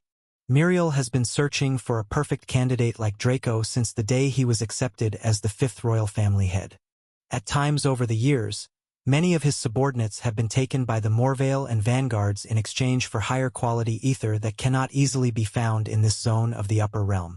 However, the incredible display of power shown in those video replays is something that only comes around once every 100,000 years at least. This family head knows he has something special. He had an inkling from the fragments of data he was sent from the lower realm over the last few centuries, but seeing him in action confirms his theory that his gut feeling was right. The Vanguards are a very cautious family, as they have ruled for far longer than the Vermilion or Morvale family can even comprehend. However, Muriel believes they are just trying to suppress his talented new summon and make him pay his dues for longer than necessary because they weren't as lucky as him. He yells out at the top of his lungs in a private room where no one can see or hear him. "Curse you Vanguards! You're not limiting my progress anymore. It's been long enough. Draco could be 1,000 times more powerful, with all the first-grade worlds in the green zone for all I care. I can still tame him. I'll show you it's not luck. I'll show you all. Even the Overseer will fear my power. None of you understand the true depths of my ability." While he yells these words at the ceiling to vent, black and purple darkness seeps through the lining of the massive room he stands in, like mold, growing and spreading deep within the structure, even decaying the green divine threads tethering this building to reality. Chapter 734. Days ago in the lower realm. In the center of the dark continent, a final surge of energy pulses out from the throne before it goes silent, and strings of notifications ring through every single awakened human's inner ear. You have gained access to the worldwide connectivity system. This is what happens once the mysterious ruler of this human world shuts off his spectate feed and walks through the final doors at the top of the throne to ascend to the upper realm. The 3 body doubles of the Flame Emperor lose their live memory feedback as the crystallized purple barrier limits all system-based energy from moving in or out of it. However, being in contact with the main body of the ruler of this world is the least of the concerns right now. The real urgent matter at hand is that over 500 million awakened all around the world have witnessed this event, and the world has begun to descend into chaos as the final surge from the throne has caused over half of the dungeons around the world to break again. There is quite sufficient infrastructure in place thanks to the Association's network already, and just for being a link of loyalty, many lower-level hunters have received buffs and access to skills that allow them to fight at a much higher level than usual. The echoing words of the 4 generals, Maria, Abby, Raven, and Ari, ring in the public's ears as they use a shared skill of the Rising Emperor to dungeon walk and clear breaks with the commanders and Crimson Army all over the Dark Continent, 8 great regions, and Central City. In less than half an hour, the final surge of breaks is easily subdued, and the world can concentrate on the hundreds of new messages appearing in their minds, which aren't just combat-focused. During this surge, the skill-sharing interface was implemented by the generals to grant any specialized skill necessary to millions upon request. However, there is so much more than just this feature available, and the public scrolls through these new databases within their systems to learn for themselves. There are worldwide marketplaces where a system user can place any item they wish into a pseudo-storage system, and it appears for the world to see with a bid option and an instant buy price. Almost instantly, members logging into this marketplace test it out and begin trading gear, food, and items for specified bronze, silver, and gold amounts. Private trading channels are created as well to barter trade items for other items rather than just pure currency, and many specialized marketplaces are formed. Some are divided up to only sell element-imbued gear, while others focus solely on shields and armor. A few digital marketplaces have begun to form and only allow sellers in certain towns, regions, and countries where certain items are only found in these places. Outsiders can search for them to buy selective rare items. Chat rooms can be formed beneath every transaction, and the system user can decide whether to remain anonymous or display their full name. The only ones capable of seeing the back end of this marketplace and user logs are the generals and the Rising Emperor himself. Local forums are created in small cliques, towns, and even styles of fighters. Dagger user chats are formed, sword wielders have their own message boards, and heavy tanks find their specialized groups too. Large general chats are formed, healer-based message boards, and even non-dungeon related groups begin forming and conversating. The worldwide connectivity system works as fast as the user's mind will let it. Searching for what they wish is as easy as dreaming for it, like reaching into a void and always pulling out the perfect search result of what they've wished for. Of course, there isn't much data or interaction at first, but in merely a few minutes, with 500 million minds working at once, a perfectly efficient and connective system is formed. Leaderboards for overall levels, mana control, dungeon clears, and even skill upgrade proficiency are ranked by age, location, and many other factors. All of the connected message boards allow for text, audio, and even 3D holographic live visuals to communicate with other system users one-on-one or in large groups. The world is instantly consumed and in awe of this upgrade to their systems. Even the generals, commanders, and knights of the Crimson Army are momentarily infatuated by its complexity. Though the Rising Emperor has gone silent, the generals are the highest authority within this system as administrators, and it only makes the messages to the public they're sending out easier to make clear.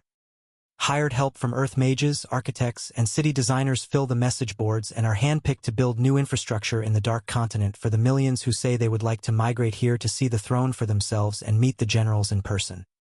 At first, things seemed quite chaotic, but by the time night falls for the first time since the throne was claimed, many are used to the new system upgrade, and much of the world has fallen back into their old ways.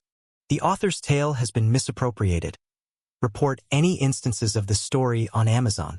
Over 75% of the world's population does not live in the 8 great regions, Central City, or Dark Continent, after all. While some wish to travel and see their saviors, many have work in the morning and wish to go on with their normal human lives. Even a large portion of the hunter population does not wish to be swept away in the chaos of competing to grow in strength and risking their lives in high-level dungeons. Most just want to farm a few mana crystals in the low-level E-class dungeons, and now that is even safer than it was before. There is only a small percent, roughly 5 to 7% of the world's population, that this new system upgrade truly benefits, and that is for those who wish to climb the ladder and become the strongest on their own journeys in this world. Bree and Rodrigo catch onto this phenomenon the instant it takes place. They have been intertwined in the association and brutal business world for their entire lives, and quickly use all of the resources available to the Rising Emperor to declare dominance in the marketplaces. Housing almost all of the world's gold and mana, it is an easy feat to regulate prices and keep their finger on the pulse of the world economy. Bree even contacts many of the association leaders on the opposite side of the world within the first hour of this update and gifts them newly created teleport platforms to connect the entire world and build great relations. There is one large region on the opposite side of the globe named the Silverbrook Valley. It houses over 20 million citizens, and it is a large nation between 2 mountain ranges. Scattered among these mountains, there are many more cities and towns. This is where the most serious hunters on that side of the world live, as the highest concentration of dungeons is here. There is a strong association branch in this city, but the strongest hunter hasn't surpassed level 3000. In addition to this fact, there are a single-digit number of red divine cores and 0 orange or above. Over the next 3 days, the human world goes through a very interesting series of changes. The Crimson City is built up to house over 100,000 people, with a far higher percent of the population being strong hunters as they're drawn here from the forum postings of powerful and rare dungeons within the canyon being open to the public and lightly regulated. Tens of millions of humans dive into their first dungeons to kill a monster for the first time and become awakened as their neighbors and family members talk highly of the perks. They cannot miss out any longer on the growing technology in the new era of this world. The forest region west of the 8 great regions continues to be built up, housing some new visitors. However, the majority stay in the Apex, Viridian, and Vice regions, as their cities are the largest with enough pre-built infrastructure to withstand millions coming in. A large number of these visitors come from the Central City, the man-made mountain guarded by divine flames. Maria is able to suppress these flames after days of pushing her icy soul energy to the limit, using up a large portion of the mana stores left over in the artificial mountain. Abby and the 3 Rising Emperor's body doubles lead teams of powerful earth mages to create roads connecting the entire world together. Not only can trade be done through the new system upgrades, but visiting other nations via long-range high-speed trains is being tested and is in the beginning stages of production. While wealthy leaders can afford teleport crystals made by Bree, Luminite is a rare resource, and the cost needs to remain high, or it'll be used up far too fast. Each of the 36 Crimson Army members is ordered by their commanders to guard sectors of land all over the world. Thanks to Bree and Rodrigo, each of them is given units of over 100 C to B-class hunters to help maintain order. Nothing new or out of the ordinary is pushed upon the public, but it is necessary to have the strong watch over them. Just because all awakened have sworn their loyalty to the rising emperor, the euphoria of a mystery man saving them wears off after a while no matter how much it's reinforced. Petty crime and the abuse of new powers granted to certain system users will be inevitable. The chance of innocents getting hurt is the cost of free will. However, having the knights and commanders watch over the largely populated cities will lower this risk and ensure a lookout for any rogues that wish to cause unnecessary violence. A new routine ripples through the world as many return to their daily lives, integrating this new system upgrade as if it's normal. The spectacle they witnessed through their own eyes, senses, and the portrayed feelings of the rising emperor killing a noble demon and claiming this world slowly fades away. Humans have their own self-centered lives to worry about. Many that study history will remember, but in just a few weeks or months, if not given a constant reminder, this entire event will be forgotten by the masses. However, the generals have a far different outlook on their new lives. With 50% of their power still being borrowed even days later, many wonder what is happening that requires this much power. Guesses of constant battles, more trials, and many other scenarios are thrown out, but it makes the four of them collectively decide they need to get stronger on their own. They cannot solely rely on borrowing power. They need to gain it for themselves. With the help of Bree and Rodrigo, they gain access to the Central City Labyrinth. This is where Raven trained years ago to rank up a third time, and where all of the Order leaders trained in private. In between helping to bring the world together and securing their place as leaders in this new and shifting society, all of the generals surpass level 20,000.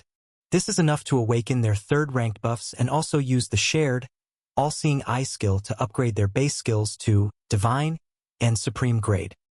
The four generals float above the world, looking down on the Crimson City that has exponentially grown in the last few days, with the dormant Black Tower still looming far off in the desert. Some small civilizations have been formed around the tower, but it is being built far slower than the larger cities. Their day's shifts of necessary work are done, and today they all finished their leveling training. Any more is useless, as the majority of their power comes from mana control and divine energy. However, this is part of the problem. Maria is the first to speak up, breaking the silence and looking up into the starry sky. "Where do you think Jay went?" "He said he'd see us soon." Her heartbeat sounds in her ears as she takes a deep breath in and out, letting an icy aura surround her while trying to make another telepathy connection with the rising emperor, but it comes up short again. Ari is the first to reply. "He gave me time to explore, and it worked out. I never forgot about you all, and I'm positive Jay won't either." He grins while playing with a small ball of demonic energy in his right palm, while a white ball of mana mixed with a strange chi-based substance spins in his left. Abby nods next, her body shimmering with a green luster even though none of her skills or buffs are active. "He wouldn't be borrowing this many stats if he didn't need it. We just have to be patient and protect this world while we wait." Abby looks up to the sky in the direction Maria looks and continues. "I do want to try out my new buff though. Releasing it here would not be safe." Maria's lips curl upward. "I want to try out mine too." Raven hovers over all of them, still the only general with a true core among them, and speaks of her past knowledge. "Where he's gone, there is no easy way of coming back. If we want to be useful, we'll need to get much stronger and follow him. But there is not enough divine energy left on this planet for even one of us to ascend." After watching Jay's final moments, fully saturating his true core, and the words of that noble demon, it's clear there is still a lot we don't know. After Raven's words, the conversation comes to a standstill, and the four generals enjoy the cool breeze of the desert night. However, this calm silence is interrupted with a new system upgrade in their ears, along with an additional 1% of power available to them. The names of billions of new system users under their administration come rushing into their minds. These new links of loyalty come from over 100 new planets, and their citizens are automatically added to the instant trading forums and leaderboards. Chapter 735. Strange system users begin popping up all over the message boards, and dungeon loot never seen before on this world becomes abundant in the digital marketplace.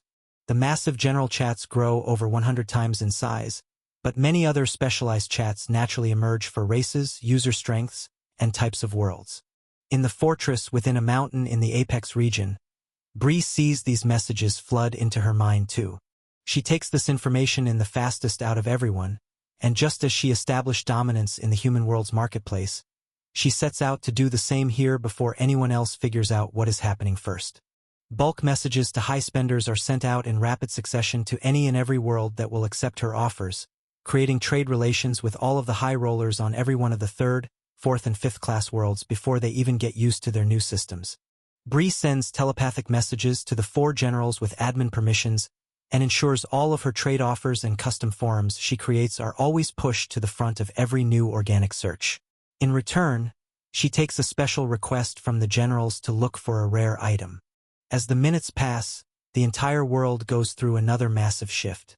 Without a live recorded explanation like the first time, as the rising emperor has gone silent, the 4 generals create their own custom spectate feeds, available on the homepage of everyone's systems to watch, showing them as realistic 3D holograms speaking to the masses. Raven is the first to give a proper explanation. She was the first to explain the history of the wars and struggle for power that has ended after the throne was claimed. So many humans trust her words. There are other planets just like us, connected to the system, and the man who saved this world has claimed even more. We are connected, and if this pattern continues, there shall be many more.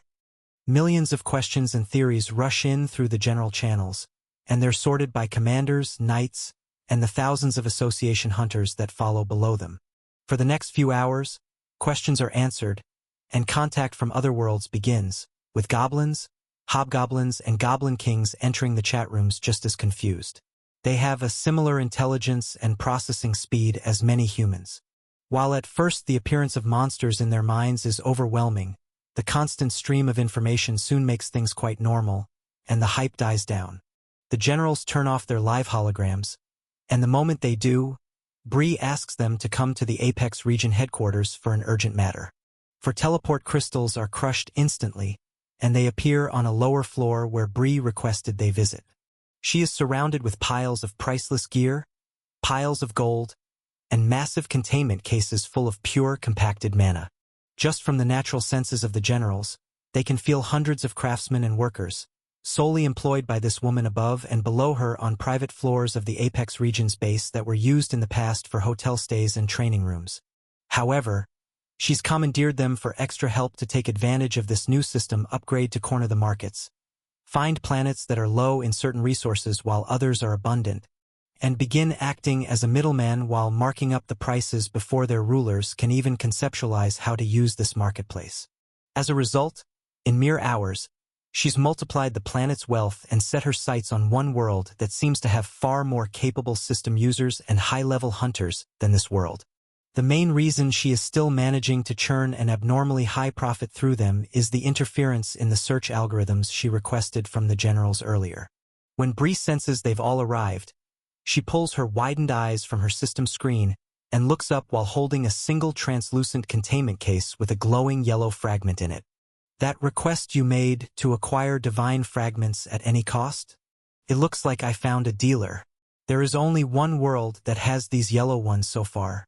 But from the profits I'm making from the initial surge in hype, I'll be able to secure much more without even dipping into this planet's base resources.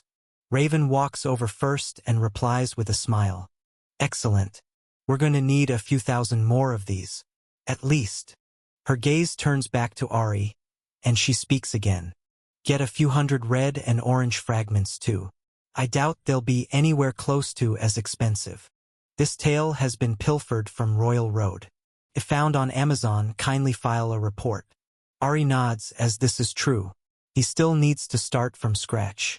While he's absorbed the essence of many demonic beasts and grown stronger on this path, It's clear he'll be limited in growth now that the abyss has dried up.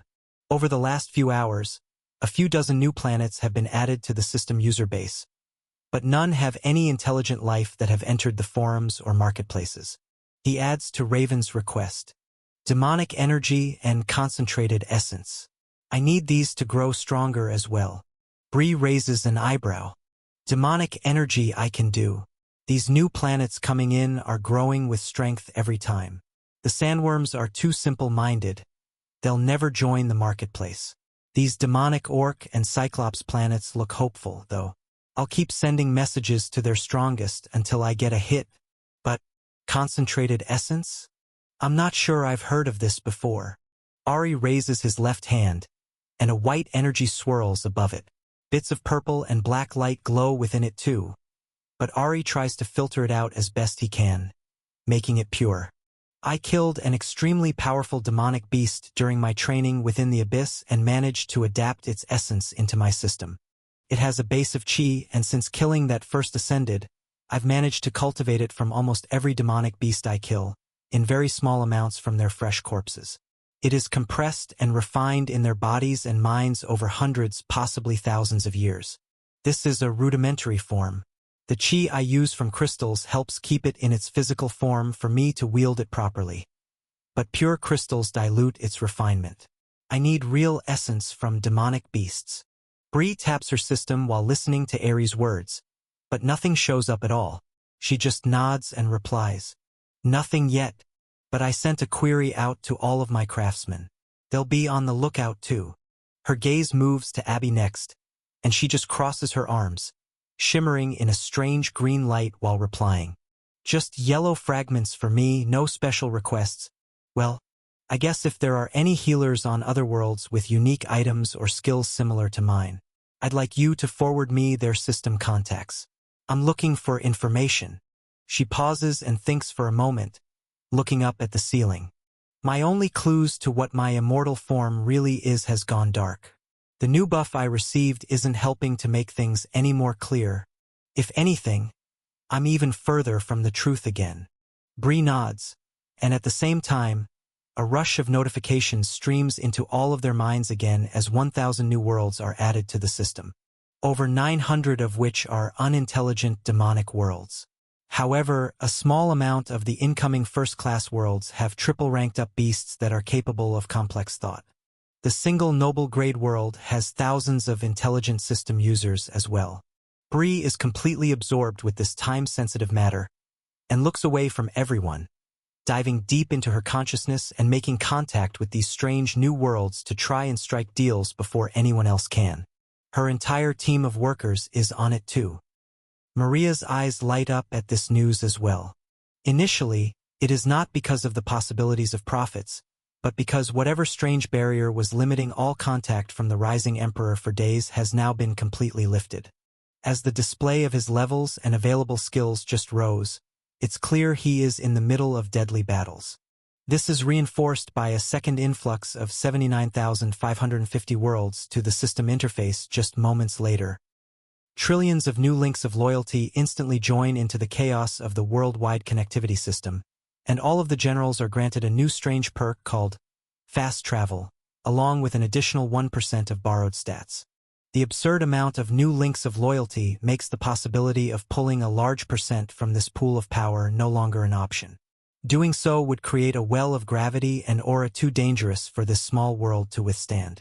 This intrinsic knowledge becomes clear in all of the generals, commanders, and knights of the Crimson Army. The generals tend to their duties, dropping their trains of thought, and carrying out the same welcome speech for new system users. An explanation of why and how they've been connected to this system to the many new worlds is necessary for order. While a lot of the initial surge of planets were unintelligent demonic wastelands, a large amount of the higher-grade worlds that haven't been drained completely of their resources by the noble demon as their past ruler are actually full of intelligent life just like humans. Ogres, trolls, kobolds, griffins, berserkers, variations of humans, goblins, lizardmen, yetis, golems, elementals, elves, werewolves, giants, trolls, and countless other races fill the message boards with their homeworld's languages all melding into a common tongue translated seamlessly by the system. This influx of worlds is far greater than any in the past, all of which have equal or greater resources than the human world. Over half an hour passes before the public messages to and from the generals wind down. New links are satisfied with the explanation and wish to explore the system themselves. In this time, Bree has multiplied the world's resources again, all sitting within her system and the walls of the Apex region, and secured many new supply lines for divine fragments. Plus, she has even found a few leads on this strange concentrated essence Ari asked for. Her full mind is occupied, and she has begun formulating a plan to sell teleport platforms to other worlds. However, she has had the generals make transferring any items containing Luminite through the system a block transaction for all worlds until the logistics are fully figured out, allowing thousands of noble-grade demonic beasts the potential to teleport onto a world that isn't ready for that infrastructure could cause mass war and a collapse of the system before it has even started. The generals see the truth in this potential and patiently wait, as the craftsmen work beneath a growing pile of wealth while single-handedly holding together tens of thousands of worlds from destroying each other with too much freedom. At the same time, Maria logs off her live feed to the world, and still feels the telepathy link with the rising Emperor hot and ready to be opened.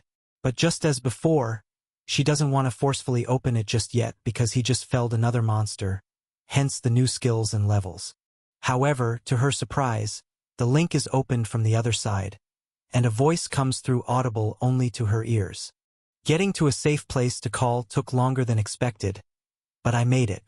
How are you? And what's the general status update of things back on our world? Chapter 736. I look out the massive one-way glass window, overlooking the entire Ellipsia Citadel. The view stretches far into the endless green clouds beyond the edges of this floating city in the sky. A familiar warm, tingling sensation pulls at the back of my consciousness, connected to the strongest link of loyalty I have back on my home world. Instead of waiting any longer, I open the half-created telepathy channel and speak directly into Maria's inner ear. Getting to a safe place to call took longer than expected, but I made it. How are you? And what's the general status update of things back on our world? Her voice returns immediately. I'm fine. Better than fine. We're all okay. We won our battles. But Jay, you went dark for days. Where'd the throne take you? A warm feeling rushes through me hearing this, and it certainly isn't any new system upgrade or extra power. I let out a long breath I didn't even know I was holding in. A weight of worry is lifted off my shoulders as I deactivate my conceal skill, making the horns and facial features of Draco Vermilion fade away. My pristine, ethereal, noble human form lights up the room now, still representative of my true face. I activate a two-way spectate feed while I reply. I made it to a place called the Upper Realm. This is the Ellipsia Citadel. Our reach among the stars will become far greater than we ever imagined possible. The same mind-blowing visual of thousands of towers, endless clouds, and an in-depth perception through my noble eyes for over 100,000 kilometers in every direction is projected into Maria's mind. In return, I receive a visual feed of everything within her senses too and see a strange sight of the other generals and massive piles of wealth filling rooms all throughout the Apex region's base. While this is intriguing, my vision stays fixed on Maria's core. It looks even darker blue, and a large amount of her active strength and stats right now is working on full power to contain this soul energy within the confines of her body. There is a massive amount of mana and chi acting as if it has an insatiable hunger. Even with my eyes as they are now, the true depths of this core are a strange mystery to me. It's like it simultaneously wants to devour all of the energy around her, while also wishes to release an overwhelming amount of power from within. It feels like the deeper I look, the harder it is to sense, as if the royal blue light is turning black. It makes me wonder if it's because I'm trying to look through a simulated hologram, and if I were there with her on the human world, I could make sense of things better. I continue talking, as all I get back from sharing my view is silence. You've grown much stronger. Her eyes widen, and she reflexively gasps at the enormity of the sight before her. She replies to me through our link. You have grown too. Much stronger. Heads turn in the room within the Apex region headquarters, and Maria whispers her next words aloud for all of them to hear. Jay has made contact. He's safe. Ari, Abby, and Raven all stop sifting through their system messages and message boards to request access to the telepathy channel we're on. New faces pop up one by one, and everyone linked to my senses is able to see the same mind-blowing sight of a city many times larger than the entire world they stand on. Beside me, Ember shrinks in size, halting his hybrid dragon form to stand at a similar height of 20 meters next to me. He enters the telepathy channel and is the first to speak again, breaking the silence. What a surprise! You can really contact the lower realm. Within a pseudo-holographic chamber within the system, the 6 of us on this call can all feel each other's presence and see the full imagery of our bodies floating in a void.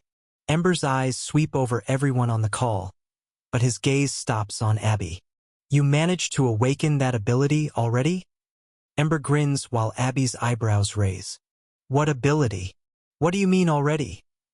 She responds after shaking herself out of the overwhelming display of the Citadel I just showed her.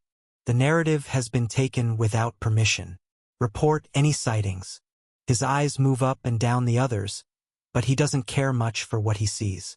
The hybrid dragon with sharp claws, red and black scales, and a long pointed tail rests his gaze back on the sparkling green healer. It's what I was trying to beat out of you before the throne awakened. Looks like the immortal healer really has returned. I'd warn against trying to awaken that power any further, at least on a world you'd like to keep in one piece. As Ember refuses to tell any more until she sees him in person, Abby stares at him with a partially frustrated glare. I, however, look my other teammates up and down. Ari stands out to me next. There is hardly any divine energy in his body. Only some leftover threads he absorbed after cleaning up the corpses of the demon's forces after the war days ago. However, his body is strong. The chi that reinforces his demonic soul energy feels even stronger. A familiar warm sensation glows within his being. It's like I'm feeling a watered-down version of ether flowing through him. It's far less potent than the low-quality ether I've absorbed over the last few days, but it certainly has the same properties. It's seamlessly infused with chi as its base, bonding his soul energy together as one. I make a comment on it out of curiosity. That energy you wield, there is something similar to it here in the upper realm. Ari shakes himself out of the magnificent display of shimmering green towers, endless rolling clouds, and billions of dead worlds in the exile zones. Really? There is concentrated essence up there? I tighten my gaze and nod. Yes, I believe so, but it goes by a different name and it's far more refined. I have quite a bit of it up here. Maybe I can send you some. The memories of many demons and other lords sending and receiving pure ether through their systems are clear in my mind, but I don't have an avatar to mimic that transaction. However, there may be something different that will work the same way. I pause for a moment, as the scene of the whole Apex region continues to play out in my mind, and I figure there's only one thing that could keep Bree so fixated rather than joining the conversation. Money. It's clear it has to do with this worldwide connectivity system that keeps showing up in my notifications during milestone updates, so I decide to open it up. Instantly, hundreds of trillions of messages flood into my mind. As the system operator, I have even more control over this interface than the generals. Although, unlike them, my name doesn't show up in any of the databases. I'm like a ghost with godlike power. I feel the ability to manipulate the leaderboards as I wish, shut down or view any and all private or public message boards. Even the items and money within the system, if I wanted to, I could pull it all out into my own system storage right now with a single thought. My eyes widen, and I sift through the data of every single transaction that has passed within the last few days, gaining a complete understanding of what Bree has achieved while I was away. I just grin and close the interface.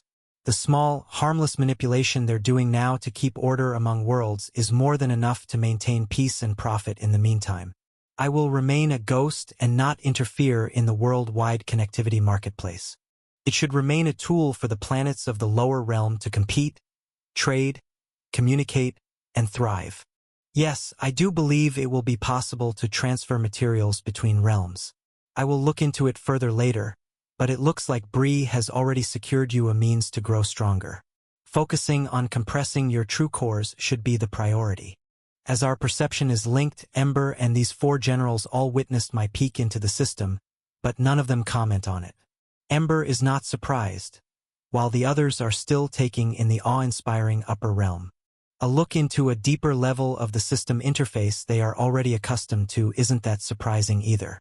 Raven speaks up next. Yes, many of the Order's rules and rituals make far more sense to me now. My duty is to help them compress their true cores. Then we will fully saturate them. However, all of the texts I've read only allow a single entity per world to ascend via normal means. I open up a panel in my system labeled Fast Travel for all of the generals to see, and Raven stops talking mid-sentence as she reads one of the lines below the information on this perk. Any one of the Rising Emperor's 5 generals may use this Fast Travel perk one time every 24 hours. This ability allows the users to take the fastest route of travel from their current position to a mutually agreed upon position within 100 meters of the Rising Emperor. Choose travel type. 1. Deposit mana. Default pre-activated. 2. Create demonic energy. Travel type. Admin activation necessary for general use. 3. Create ether. Travel type. Admin activation necessary for general use. When my gaze hovers over the mana deposit button, an astronomical amount of energy is necessary to travel. It constantly shifts up and down, hundreds of quintillions of MP every second that passes, visualizing that the planet they're on is moving in a strange direction compared to the position I'm standing in here in the upper realm. It seems a single fast travel will cost a high single-digit % of all of the mana on a third-class world like this. With Bree's business ability, acquiring more mana won't be an issue. However, it's an extremely high amount. This much MP could easily bring a labyrinth from 1 to 100 floors in an instant. This deposit button is grayed out in my system, as the generals are the ones that must pay the fee. However, hundreds of plots of land all around me within a 100-meter radius light up in my mind where I'm able to select a travel point. I allow these panels to fade from my vision and look back up at Raven. Getting you up here won't be as tough as it seems. I open up my storage and allow a slab of leftover S-grade mana shielding to fall out. In the lower realm, it can easily contain the full-powered blows of true yellow core hunters. Here, I allow this slab, one of the strongest substances on the human realm, to be crushed into dust from the gravity and pressure of the air before it even touches the floor of this suite. Surviving the pressure up here is a far greater challenge. You saw how hard I fought to keep my body within the throne, right? That doesn't even compare to the normal conditions, walking about in the open air. Your goals are to compress, then fully saturate your cores. Afterward, we'll work on a travel plan. I smirk as their faces light up with awe again. At the same time, Ember's presence fades from the call slightly as he privately checks a system message sent to him from Torvak, on the other side of the Citadel. He looks at me within the private suite and speaks out loud. They made it to the High Orcs base without any problems. The warlords wish to open a secure line and speak to you, the new leader of their Citadel. I look out the window in their direction, and even with my advanced perception, I can't see through the tower I watch them enter.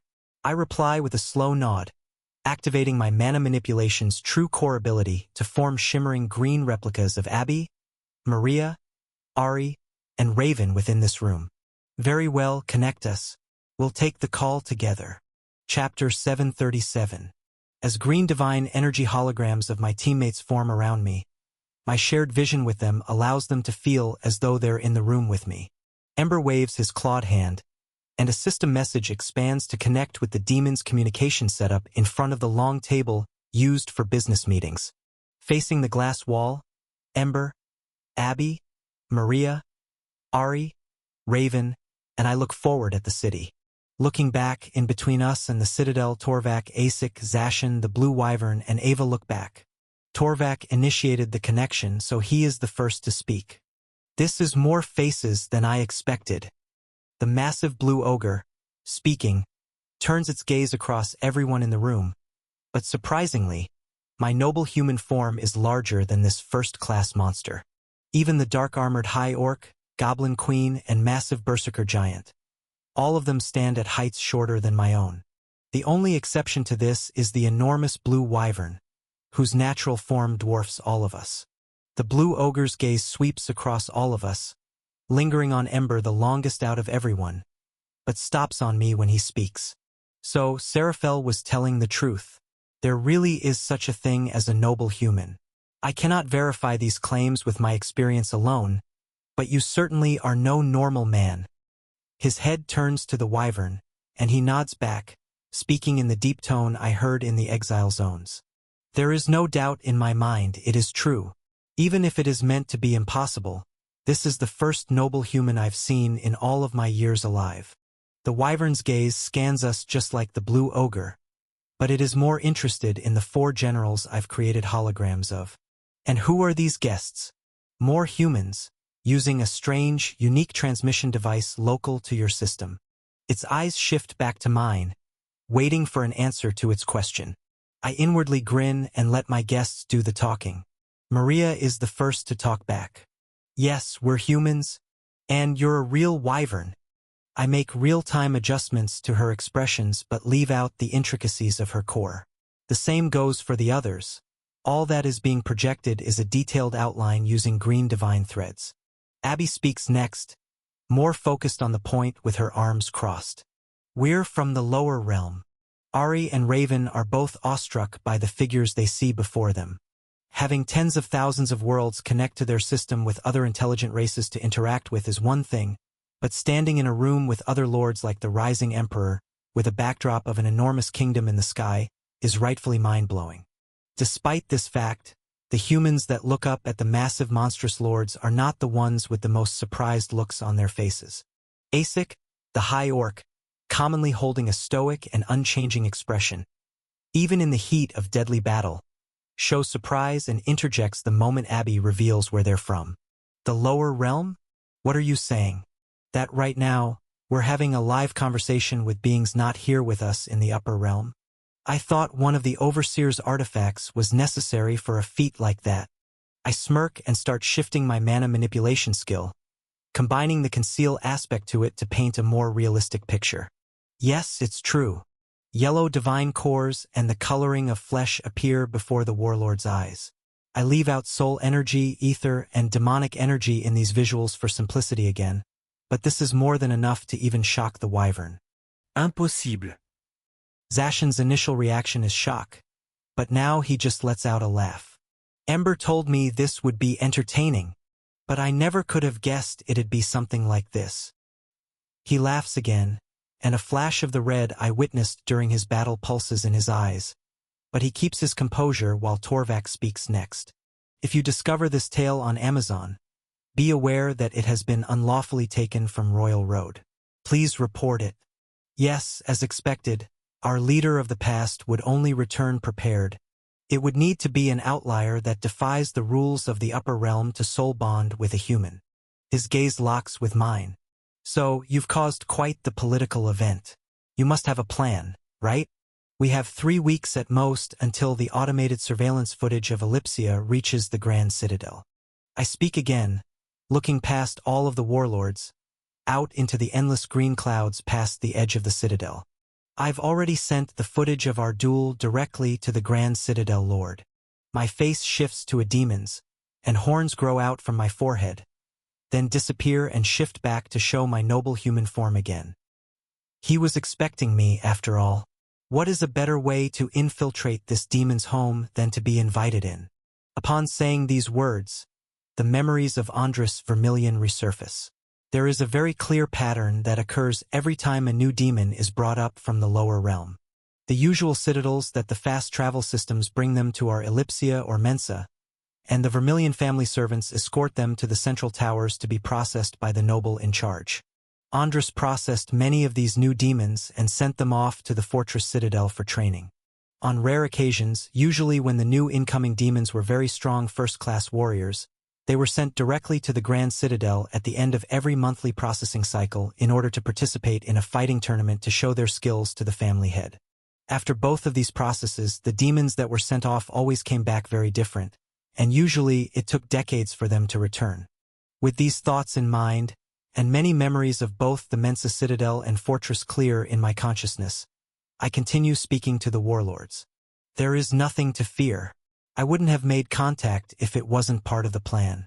In the eyes of the Vermilion family head, you're all dead. On your flight through the Citadel, all systems went dark, you're now ghosts.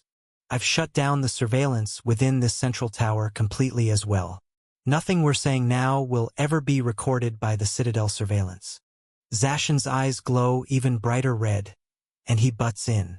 So when do we get to fight? I've heard there's another noble demon in the Mensa Citadel. Come on, I need another battle like that. I haven't felt so alive since the war. I grin as memories of the fortress surface in my mind. Patience. There are demonic forces you'll have the pleasure of killing soon. We have many preparations to get to beforehand.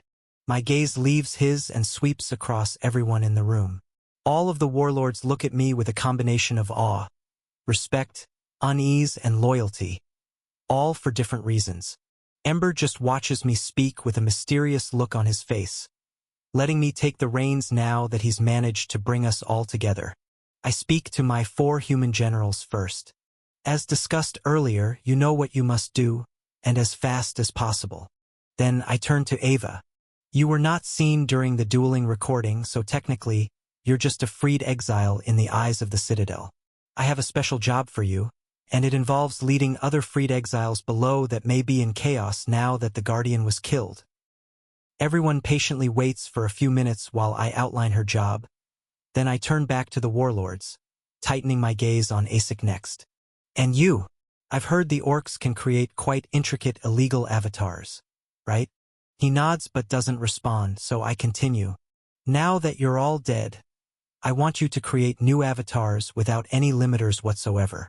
The central tower, including all of the funds this demon left behind, are available to you if needed. Ask for resources and you will receive, and do not think of the consequences of being caught, because we will make the rules of this zone of the upper realm soon. I want all of the benefits of the premium and custom avatars, but no downsides. I look at each of the warlords one by one.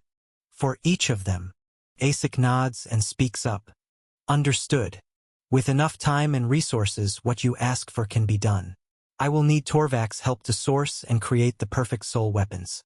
We have materials in long-term storage that cannot compare to what is available on this citadel. Torvak nods. It is true. I've warned the higher-ups in the ogre conglomeration of my absence hours ago when Ember first formulated this plan. They are loyal. A secure message will be sent after this meeting, but it will take a few days to retrieve the materials. Good. I reply before turning my gaze to the Berserker giant and continuing. Zacian, I believe you have enough raw power to kill a noble. My head turns to Ember and he nods.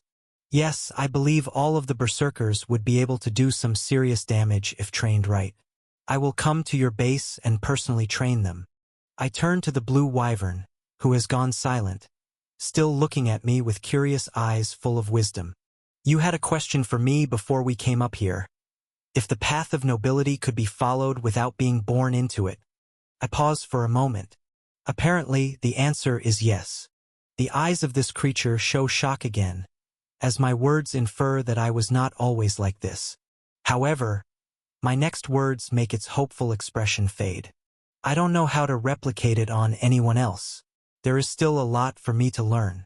After our meeting here, I'd like to learn what this path of nobility really means, especially from one that walks the same path. My senses focus on the vibrations I feel even through this holographic feed. They are not an energy source and cannot be suppressed. My curiosity for this sensation has been growing since the moment I unsealed my noble form. Seraphel, the Blue Wyvern, replies, feeling my same vibrations through the hologram as well. It is forbidden knowledge, but an old noble to a new, it is only right I teach you what I know. I nod, then turn to everyone else in the room. Great. I'm waiting for one last piece to fall into place. Then I will be sending out the finer details of attack strategy and a timeline for. I stop speaking mid-sentence, as another incoming call shows up on the transmission device in the central tower's top floor. I go silent, and the other warlords aren't sure why. The human generals see what I see, but are not fully filled in on the events of today to understand the weight of the message popping up before me.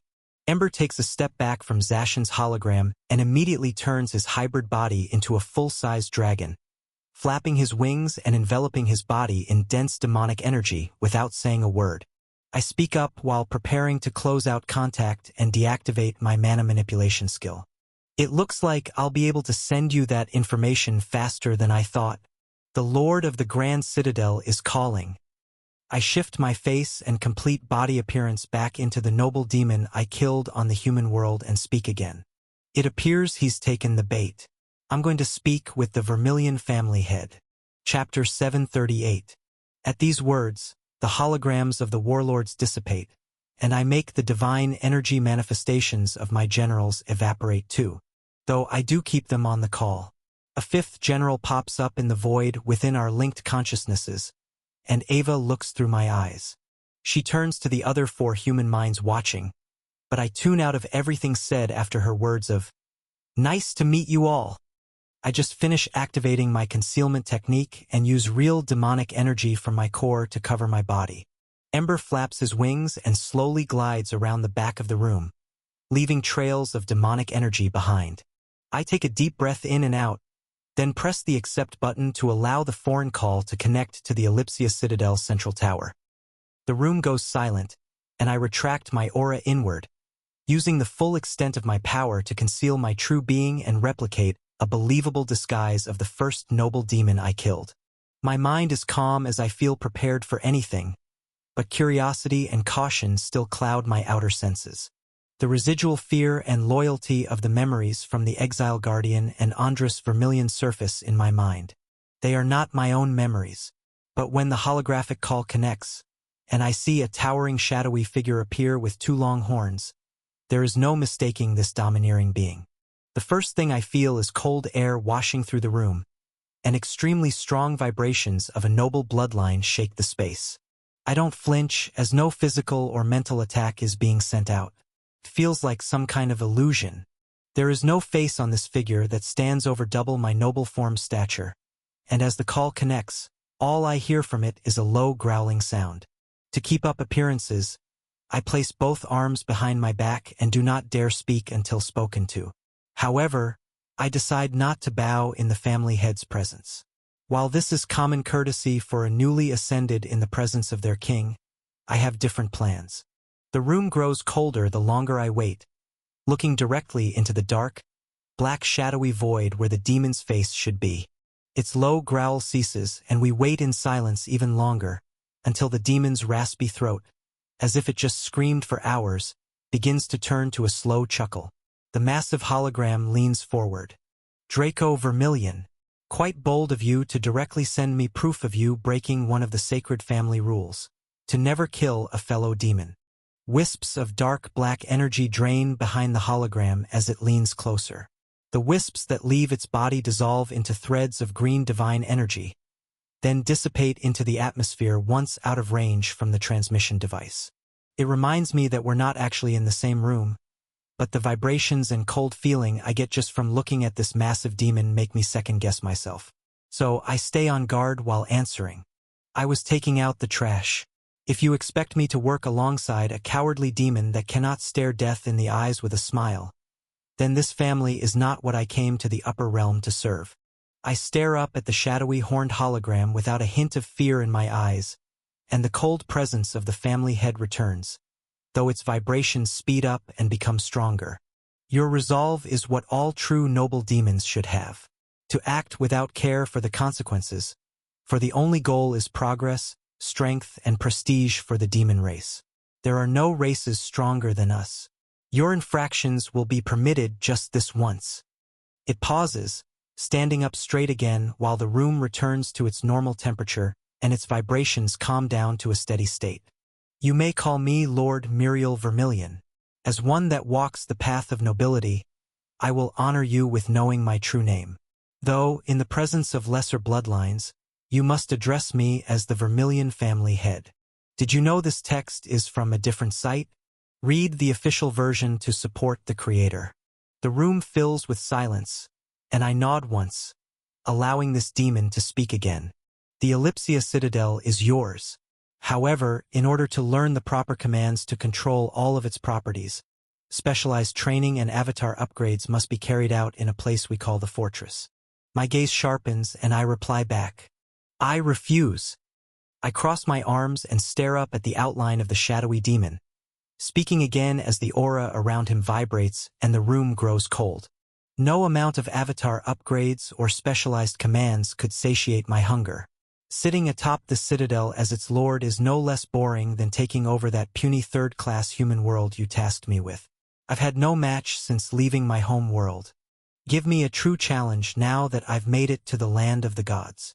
The vibrations and cold sensation don't stop growing more intense this time around, as the family head seems to have initially thought my rebellious nature was enticing. But I've hit its limit. I hold my resolve, but plan to tone it down after this demon's next words. A loud roaring voice that makes my whole body reflexively shiver and tense up echoes through the room. Be careful, young one. Aiming for the top is admirable, but do not mistake a superior being when they are right in front of you. I am the royal Vermilion family head for a reason. The cold aura grows and grows, so much so that I feel the energy coursing through my veins begin to slow down. My senses are dulled, and I have to work many times harder to keep my disguise up. The noble vibrations rippling through this video call feel extremely eerie, almost the same sensation I felt while facing the Exile Guardian in the first half of our battle, when I hadn't awakened my noble form yet. There is something deeper happening here, but I cannot sense it at all. This strikes genuine shock through me, especially the fact that this being is accomplishing all of this through a hologram from millions of kilometers away. My head starts to spin, my mind grows foggy, and my sharp concentration wavers. But the cold and tense vibrations retract the moment I grit my teeth. You will come directly to the Grand Citadel instead. If you truly wish for a challenge, I will give you one. There is a monthly fighting event held here. The next event is in 22 days using Grand Citadel time. That is an order. There is no room for negotiation. The room falls back to completely normal, and I nod once to agree with his words with widened eyes. This time I'm not playing a character. Muriel speaks again. I have high hopes for you, Draco Vermilion. Continue pushing the boundaries, but do not disappoint me. A flicker of coldness comes through these words, and he waves one of his hands. I will have a servant from here in the Grand Citadel sent over beforehand. There was an issue calibrating and linking your avatar. It will be fixed before the monthly cycle begins again. I look forward to watching your performance. Again, Draco Vermilion, welcome to the upper realm. His hand finishes waving, and the connection between us severs, allowing his hologram to fully vanish. I let out a long sigh. My eyes are still wide open as I stare out the window, replaying that cold aura and strange vibration over and over in my head. Ember circles down to ground level, then shifts back into his hybrid form while touching down.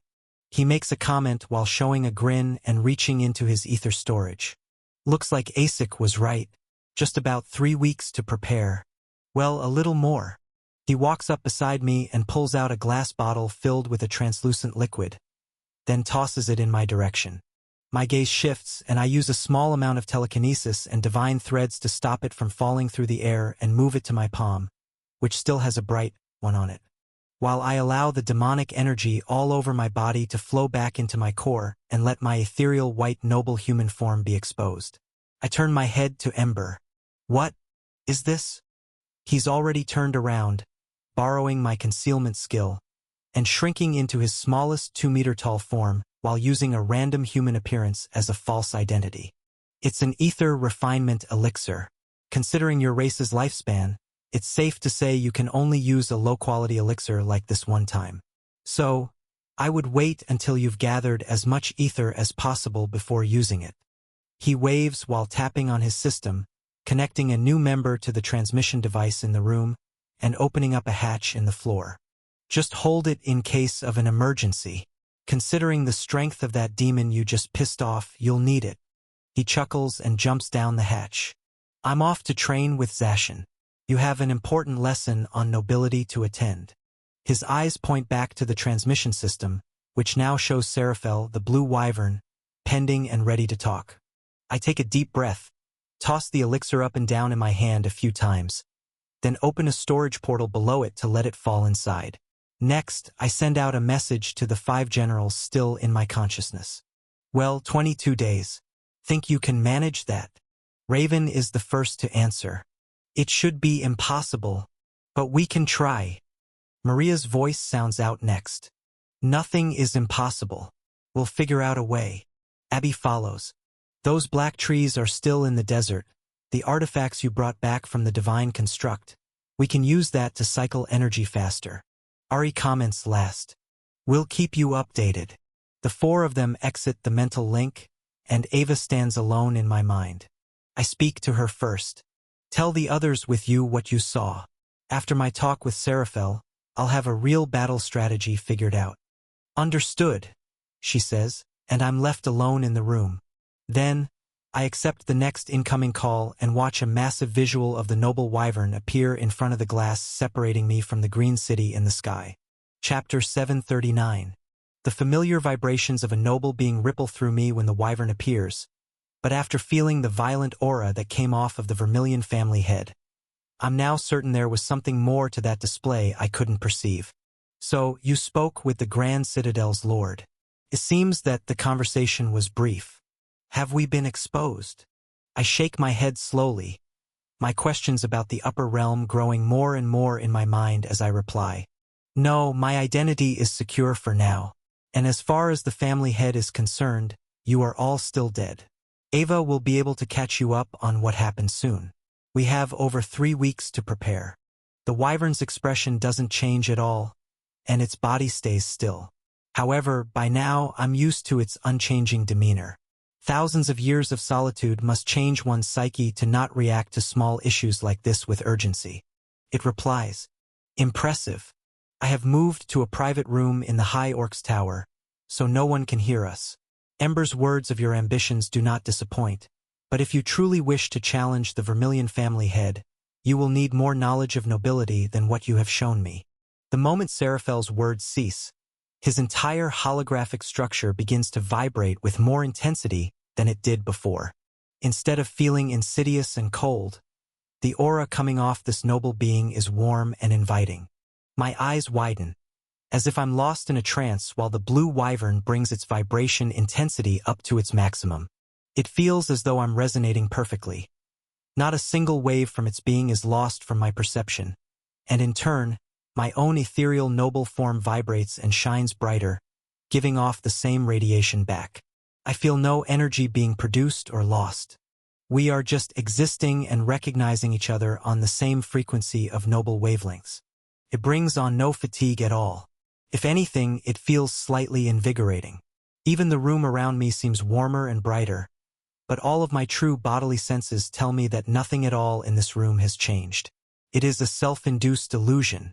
The wyvern speaks up again. You say you've managed to awaken a noble bloodline without being born into it. Please explain to me how this was achieved. At first instinct, I'm repelled by the thought of telling anyone how exactly my true core's main ability, paired with my absorption skill, works. Even back on the human world, I was always very hesitant to share this information. Even now, I haven't told anyone about my new ability to take memories from the beings I kill. It still feels natural to keep my cards as close to my chest as I can. Even if all of the surveillance in this tower has been blocked, it's always possible that an enemy of higher ability is listening. However, this being is allied with Ember and has far more valuable information to share with me, so a portion of the truth won't hurt leaking. My true core's ability gives me a chance of obtaining traits from enemies I kill. I was lucky enough to have this activated in the battle with a noble demon that tried to take over my home world. My appearance shifts to the demon's disguise and back to my natural noble form. The wyvern pauses for a few seconds, but replies, That is less interesting than expected. I was hoping for an inheritance tomb, something to do with that ring on your finger, or a unique bloodline transfusion technique that masks your true bloodline until its use is worn out. If you discover this narrative on Amazon, be aware that it has been stolen. Please report the violation. The wyvern pauses again and whispers under its breath. But it seems it is a unique skill. Like that goblin you came with. The past always repeats itself. Lower life forms given just enough luck, only to have their dreams crushed once they're able to see the truth. I cut him off with a stern look in my eyes. Who cares if I'm born into it or not? What can you tell me about it?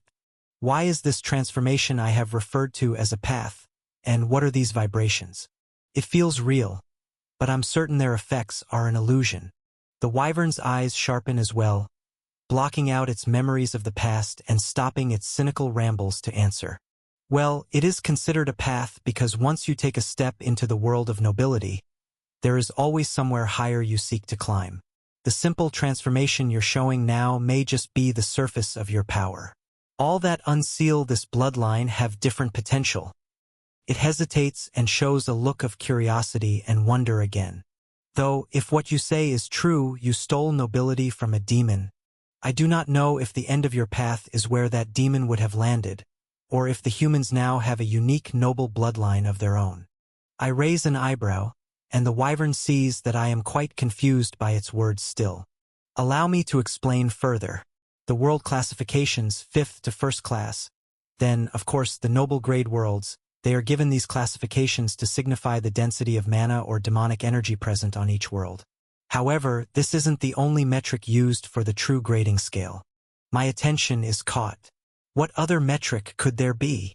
Reflexively, I begin sifting through tens of thousands of worlds in my mind, attempting to see the difference. However, upon first glance, the density of their energy is the only thing I really see. I never thought to look at worlds in any other metric other than their mana or demonic energy contents. The average level of the beasts or intelligent life on them correlates almost exactly with these ranges. Even in solar systems where divine threads are available in greater concentrations, usually only the strongest beings on those worlds wield them, so the total averages hardly change at all. My initial thoughts were that mana and demonic energy are the baseline of everything. However, this wyvern has planted a seed in my mind, and I can't stop looking deeper. It speaks as I continue to search curiously for myself. The amount of abundant ether, of course. I raise an eyebrow. There is ether in the lower realm? Even now, sifting through thousands of civilizations with the advanced perception as if I'm standing on each world, I don't sense a thing. However, something Ari mentioned before lingers in my mind. The concentrated essence he spoke of, and the fact that when I scanned his being, it felt faintly like a rudimentary form of ether. I had brushed it aside as being some unique form of chi mixed with his unique spirit archer skill. Seraphel replies, "Of course there is. There is ether in every living being, even on a 5th-class world, far enough from the source that isn't yet connected to the system. Though, once ether is left dormant, either unused in one's psyche or body, it grows stale and tends to change its form, even worse if it is left to deteriorate on a dead world." I raise an eyebrow as something starts to click. Of course, with living organisms using its base form, it can be revitalized and eventually traded here in the upper realm as low-quality ether. However, even now in the form we use it, it is certainly not fully refined. My mind completely wanders away from Seraphel and focuses on the strange outlier worlds in my consciousness. All the outlier worlds that have average levels over 10% higher than their class's average have an abundant amount of chi on their planet's surface. Large portions of the population in 2nd class and above worlds have cultivated some variation of soul energy. Most interesting of all, many of the high-density 1st-class demonic worlds carry the highest percentage of outliers in individual levels. Those that outperform the masses commonly wield this concentrated essence that Ari spoke of. It is not low-quality ether, that is for sure. However, it uses chi as its conductor, and deep within the psyche and bones of its wielders, I can see it being slowly churned into a more refined source every second it resides inside a living being. It subtly reminds me of the feeling locked away in my subconscious, when I slowly refined a small amount of ether for over 900,000 years in a simulated abyss. The stagnant chi in the air and the formation of crystals in the tombs of fallen great warriors of the past show this bright white material in its base form, ready to be refined on thousands of worlds. I'm having a mind-blowing epiphany, but still have so many questions unanswered. What does this have to do with nobility then? What's so special about these noble-grade worlds? I don't have a large sample to study. The only two noble-grade worlds in my possession look extremely similar. At closer inspection, they really just look like first-class demonic worlds, with slightly more demonic energy on them. Even when looking extremely closely, there are no other beings on these two worlds that have the noble bloodline transformation buff on their status. These strange vibrations that resonate between myself and Seraphel aren't present on any of these worlds either. These vibrations still don't give off any real energy signatures, making their relation to ether even more confusing. The Blue Wyvern replies, "Well, to answer that, I'll need to explain the history of nobility. Let us start with the fact that the demons did not always rule the upper realm." Chapter 740.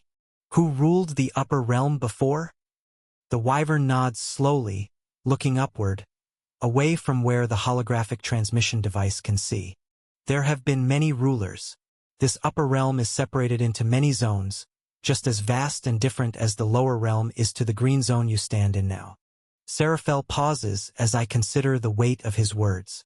A grand citadel sits at the center of every zone, from green to cyan to dark blue, and even colors higher than this.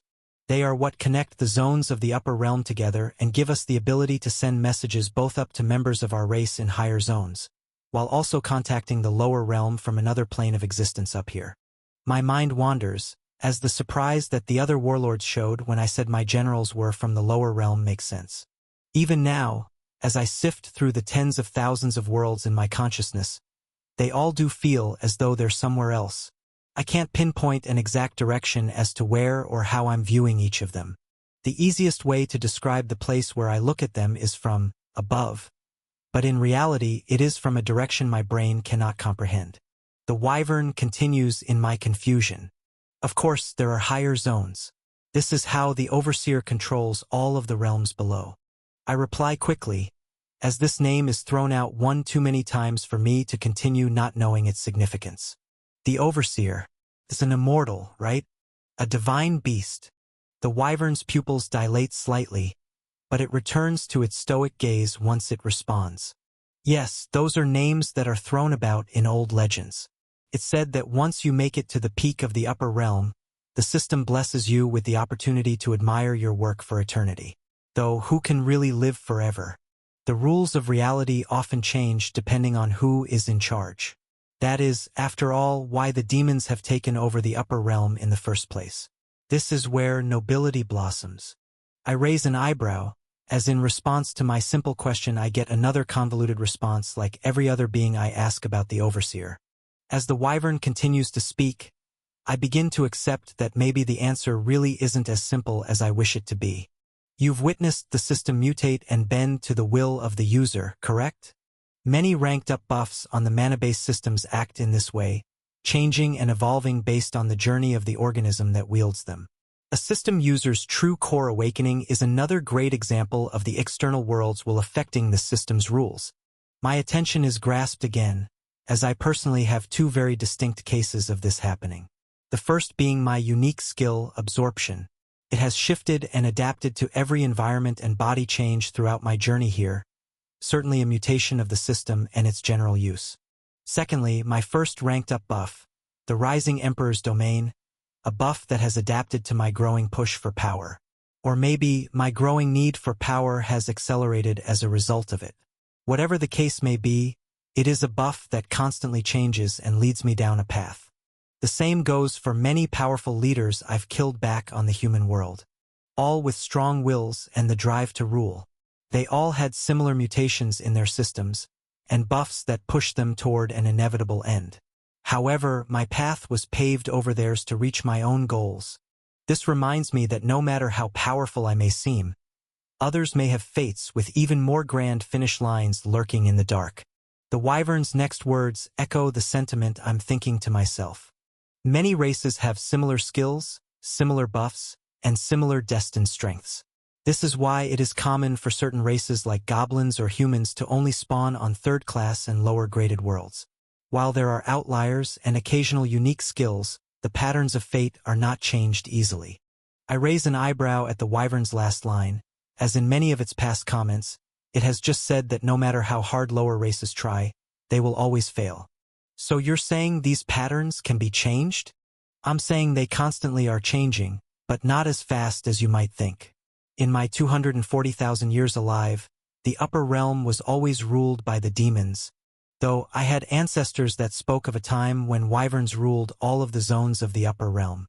Considering we had control of the green and cyan zones when I was born, I believe it to be true. You might be reading a stolen copy. Visit Royal Road for the authentic version. My eyes widen as Seraphel continues. It was just 150,000 years ago that we lost the cyan zone, and 12,000 years ago that we finally lost control of the green zone. And well, as a result, the demons hunted every last wyvern to extinction. I've been kept alive as a prize, but was soon forgotten by a majority of the upper realm. Memories from the Exile Guardian and Andrus Vermilion surface in my mind, of a large-scale event that occurred right before both of them were granted posts in the Ellipsia Citadel. From the wyvern's somber tone, I decide not to pry and let it continue. Before the wyverns, it's rumored we fought off an elven race to take the Overseer's position, and before that, a multi-headed Hydra race ruled the upper realm. Past rulers have their entire race killed off before their first rebirth can occur. And well, considering you're even asking these questions, it's clear there are restrictions and gaps in knowledge from past rulers. Your travel partner, Ember, in his many visits, has never been a talkative one. Many visits? I reply with a surprised expression. But the wyvern just nods at my words and changes the subject. Now, why do races fight for control of the upper realm? Because if a race is in power for long enough, the system recognizes this pattern as reality. The demons have ruled long enough to be granted high base stats, raw strength, and most importantly, the path of nobility. The room grows silent as the wyvern lets me take this in, and continues. Just like any mutation, it takes into account time, effort, repeatability, and perceived destiny. When a ruling race is in power, the chances of nobility traits popping up in their strongest warriors significantly increase. Those that lose power and control of higher zones will lose the momentum of destiny on their side. Less and less of their youth throughout the galaxy will be born with this path ingrained in their beings. As millennia pass, their races will degrade from nobles back to first-grade worlds only, and eventually fall all the way down the cycle to fifth as new races climb to obtain the peak of power. My mind pieces everything together as Seraphel keeps speaking. So, this is why I call what you and the goblin have a sprinkle of luck in the face of the overwhelming truth. Even if we climb to the top with your race's lifespans, you cannot dream to affect the pattern of eternity. I sharpen my gaze and shake my head. But look at me. Isn't my noble form enough proof that I can? Your years under the Citadel have made you quite timid and cynical. Don't you think? I crack a smile and start walking around the open room while peering over the wyvern's wings to get a look at the enormous world-sized city in the sky, then continue speaking, this time in a partially sarcastic tone. So what you're saying is the demons won. They systematically take over second- and first-class mana-based worlds in the lower realm to ensure no strong races can form any hints of nobility, and they've secured the central citadels in every zone of the upper realm, destroying the wyverns once and for all to begin their reign. All who oppose them die just like your ancestors, I assume? Then, history repeats itself, and you believe even the strongest from third-class and below worlds like myself have no chance. Destiny itself laughs in our face. The wyvern is surprised at my blatant remarks but nods. Well, yes, exactly that. I let out a long sigh while looking past the wyvern, deep into the endless green clouds. Makes sense. But, given the amount of time we have to prepare, I've been up against far worse odds. There is silence in the room again, but the wyvern speaks in a solemn tone. There is one more thing you must know. The vibrations around the wyvern grow stronger, and the heat in the room rises. However, the warmth invigorates me. It is not uncomfortable at all. There are different ranks of nobility. The form I witnessed you use against that guardian, the form you have active now, is the lowest rank. A noble. I raise an eyebrow while the heat in the room rises more, and I resonate with every single vibration sent my way, as if I'm subconsciously riding the wave Seraphel is sending into me. I am a high noble, the second step of the lowest rank. It is why the vibrations you feel are invigorating rather than foreign and cold. My guess is with enough training you will be able to reach this stage naturally. However, reaching the rank of the demon's royal family heads will be impossible. Those with higher ranks give off vibrations that feel cold, and can suppress the will of any being below them. It will slow your thoughts and ability to access ether. If the gap is wide enough, the system itself may not summon itself to help you in the presence of higher nobility. This is why, even with a divine beast by your side, I feel our actions are hopeless in the face of true legacy power. Don't think we haven't tried similar things before. Even more questions surface, especially with the word royal now being mentioned, as every time the Vermilion family head is brought up, this word is too. But the wyvern turns its head upward again and back to me. I believe I've given you enough information to understand the inner workings of the upper realm, and how the demons are far more dangerous and powerful than you once believed. However, if you truly still wish to challenge them, come to the High Orc's Tower. I'd be happy to show you how to properly heighten your noble vibrations. Your ether senses and base control are almost as refined as mine, so teaching you should be possible. It stays silent for a few seconds after stopping, and I consider the information I've just taken in. This upper realm really is far more intricate than I initially thought. Even the system itself has become more complicated, as the patterns of history seem to shape its broader functions. This noble bloodline is another strange system mutation, and it has something to do with ether. The more mind-bending fact I've just learned is that chi and soul energy in the lower realm is linked to ether as well. In addition to this fact, there are far more moving parts shifting around in my mind. Plans of how to siphon more worlds out of the Citadel citizens while maintaining order is at the top of my list. While doing so, I'd like to generate as much ether as possible in profit to add to my stores before drinking that elixir Ember gifted me. Lastly, theories of how I'll assimilate my generals to this pressure without risk of them losing their bodies begin to surface in my mind as well. Though externally I just nod and reply to the wyvern while preparing to close the transmission feed. Yes, I believe training with you will be helpful. I'll be over later today.